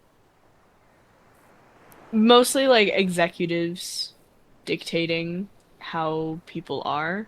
I think the music industry can be a very toxic place anywhere though. Like you see all of these horror stories about the LA music industry and the New York and music industry Oh and God. like Yeah. they are not getting paid and stuff like that. Hmm. Um, Spotify itself is a problem, but That's yeah. It's still ongoing, I believe, and um, yeah. Uh, but it's But yeah, I think it's a comparison that a lot of people make, but I don't think a lot of people realize why it's there so much. They just think, oh, it's because of how the audience interacts with the creator, and why the audience interacts with the creator that way is not it doesn't come into question that often, I don't think. Why do you support a small VTuber? It's the same reason why you might Oshi a small idol, in my mind. Why I mean, to support or not to support? That is the question. yeah, yeah, That yeah, is, but no, yeah, it has layers to it, and I believe everything has layers to what we were talking about, yeah. and especially the idol thing. There's so much stuff I didn't know, and by the amount of time that we've been talking, there's a lot that I did not know, and even then, it is crazy to me because again, I enjoy knowing more about you, and again, a little bit about of my background. We'll circle back around to the Mm, idols and content creation and all that. But for me being in school and stuff like that, I didn't say that. For me, it was very difficult. But to mm. hear that we were on the same uh, level of being a C and D student was Yeah. such an eye opener for me because I was the exact same way. Um, I found it very difficult to get through certain categories and in classes. I found a love for writing. I don't like Oh writing my when I God. was in high school. I found a love for speaking. I didn't like speaking in school. I still hate math. That is set in stone. But that is set in stone. That will forever be set in stone. I still love science. I find time to dive deep into different topics. There are certain things that I have fallen in and out of, but a majority of Mm, the stuff that I did not find interesting in school, I find very interesting now.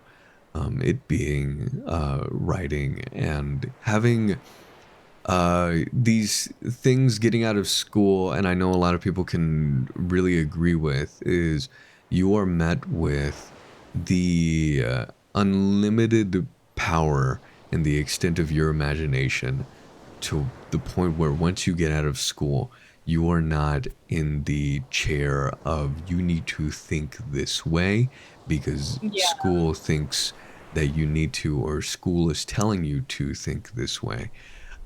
Or when you need to write a paper about a specific topic and it's boring as hell, like talk about why Jamie didn't go to school today and why he has only $3 in his pocket or some shit like that.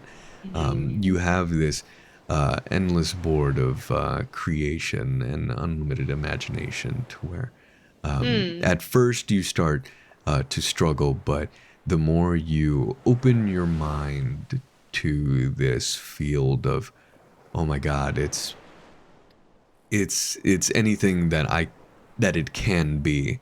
You reach a point where mm, you start writing, and even if it's not perfect, you start to find your own writing style. You can probably write the ending, and then the ending gives you the whole story. You can write the middle. Then you have your beginning and end. You have your start, and you can easily write a story from the start. And if you can do that, fuck you, because I can't do that. But but it's just there's so much to it, and then you start to deep dive into these topics that school is not going to teach you. But again, stay in school, uh, and yes. you start Your to high school diploma at yes, least. yes, just get your high school diploma, and then you can do whatever the hell you want.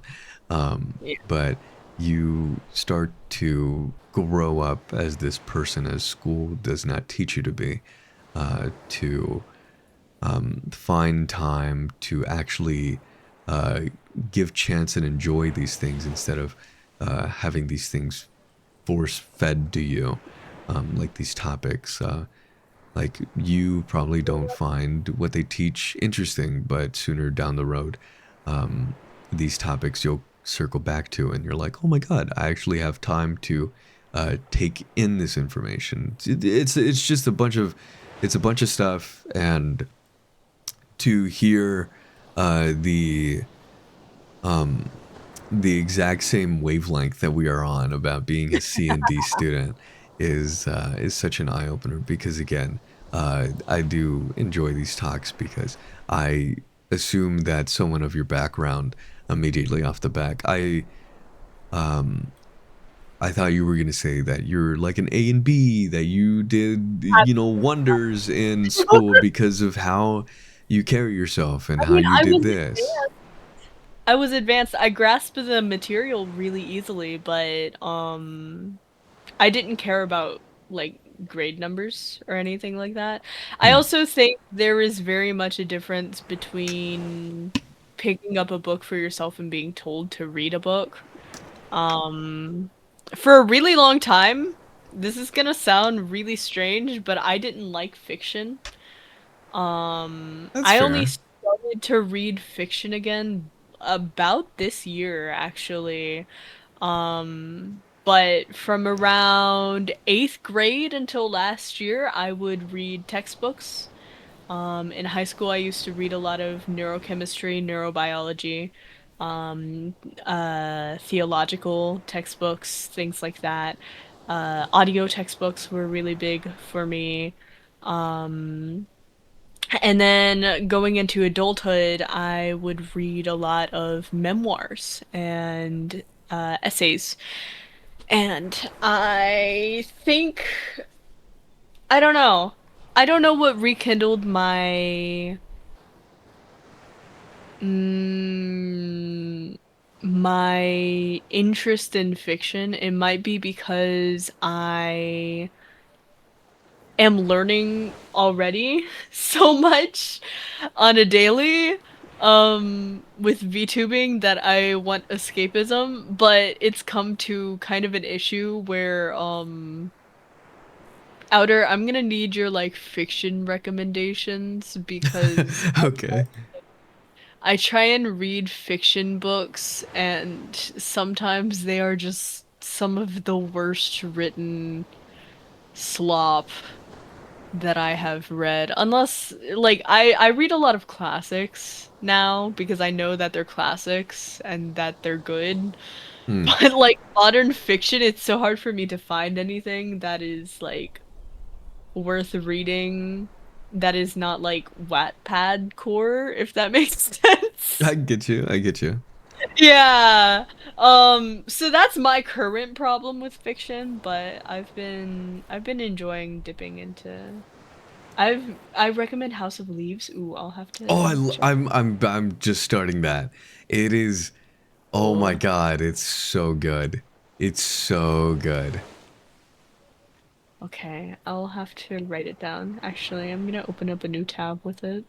You House know, of and another story I just got finished reading was The Yellow Wallpaper. Oh, it's horror. I can't read it. Oh, That's well, so it's not bad. like anything.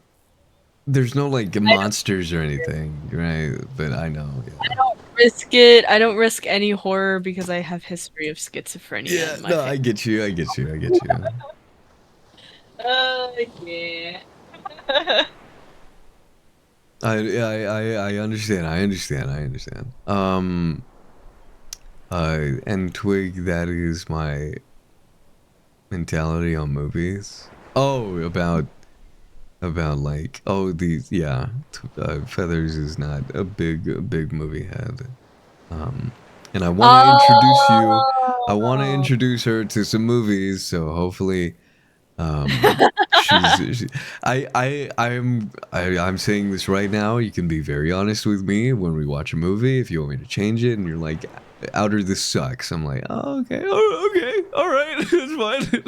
You know? Um, Feathers, I have a few that you might like. One of my favorite movies is called Shoplifters. It's a Japanese one. Um, oh God, I'm so boring. I like documentaries. I like documentaries a lot. There's nothing Outer, bad you're with that. I like. Twig, how do you motivate yourself? Sometimes Twig doesn't want to work on things. You know what Twig does when Twig doesn't want to work on things? It's so dorky, but I watch like idol production documentaries Huh. of like behind the scenes productions for idols. And it kicks my ass into gear because I'm like, ah, yeah, I know rehearsals like this. I should be rehearsing. I like document. Oh my God, Feathers gets me so good. Yeah.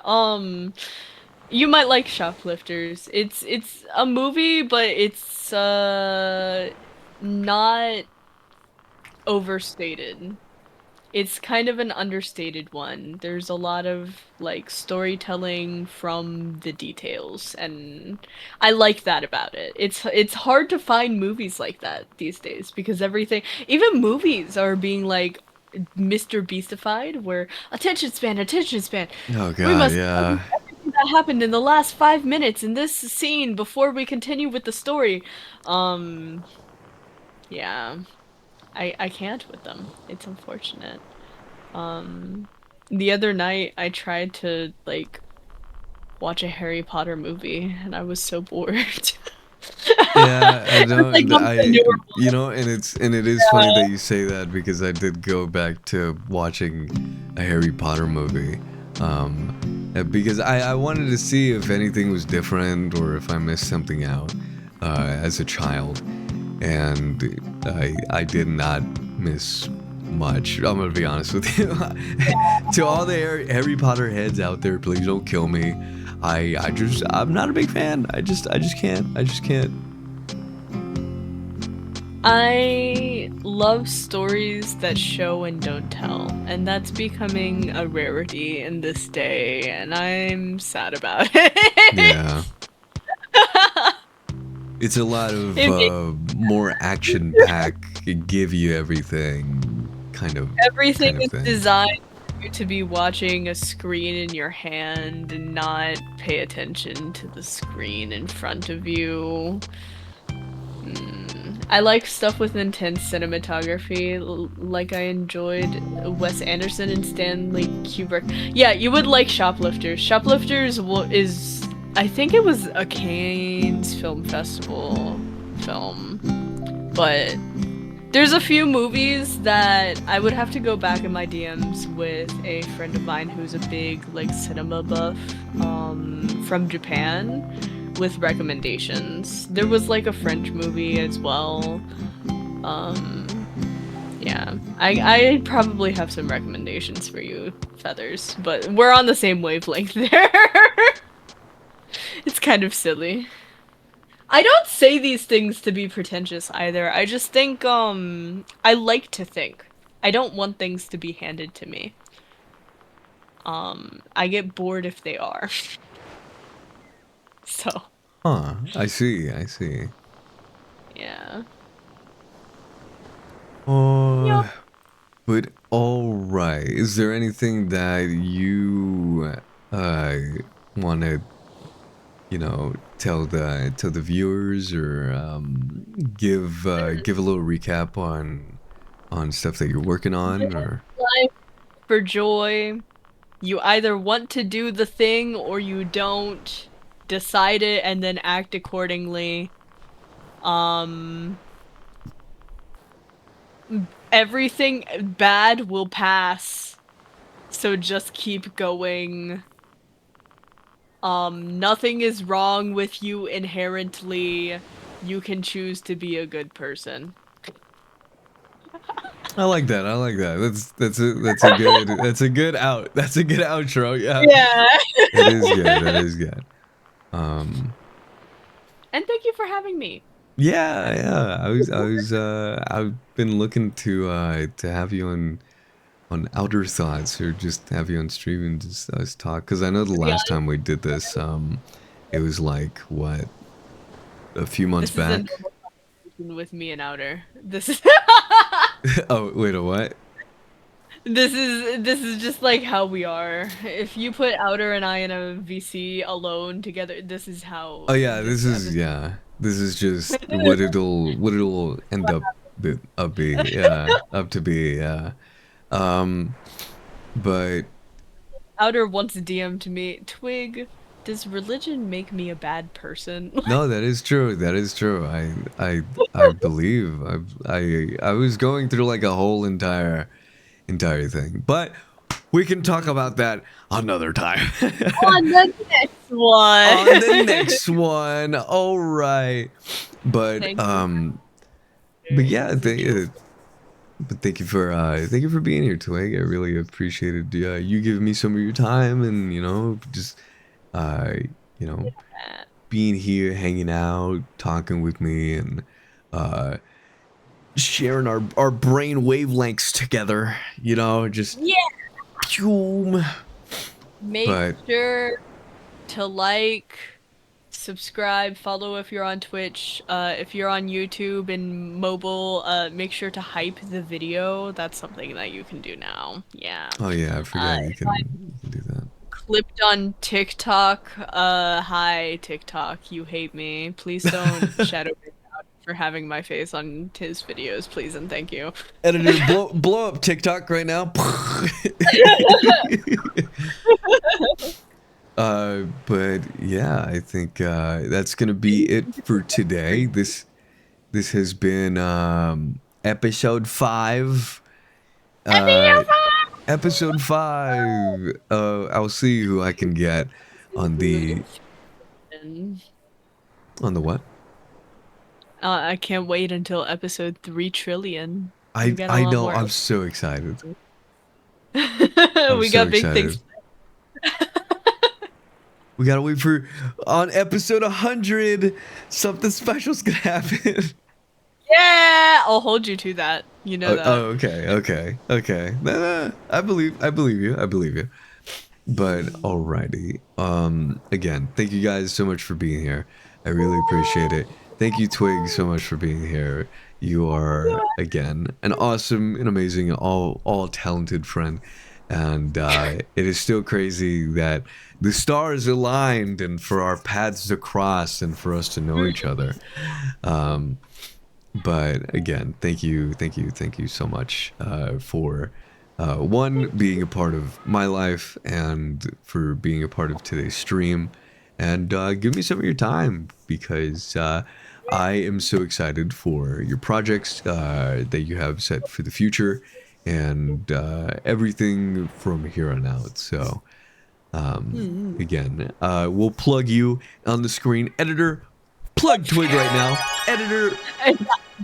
Future Outer is furious with you. Future Outer is like, why are you asking so much of me? Why are you doing that? I can already hear your voice in the VC when you're editing. Yeah, he's probably tired by now, and I know it. He's like, Outer, make sure the outro is awesome. Future editor, make sure the outro is awesome. I do a backflip, thanks. Yeah, rotate Twig 360 degrees, add explosions in the background. Fireworks, explosion. Bell But sound effect. bell for some reason, bell sound effect. Whistle. The little whistle that goes ooh. That one too. A nice swoosh. A nice swoosh. Thank you, Twig, for being here. You're awesome. I don't give you enough praise, but you're super duper awesome. You're very talented. Again, it is such a blessing to have our closed. that what? Me when I pinch your lips closed. Shut your mouth. All right. Enough praise. That's okay. I'll stop. But again, thank you so much, guys, for being here. Thank you, chat. I really appreciate you guys. All I ask is for your guys' company. You guys are awesome. We have about 25 seconds. Oh my god. So, like always, stay safe, stay happy, and I will see you at the next stream. Bye bye. All the people out there with you on that stage in a color stained light, it makes you shine. I could be up there in the dark. I watch and know that it could be my time to take my place.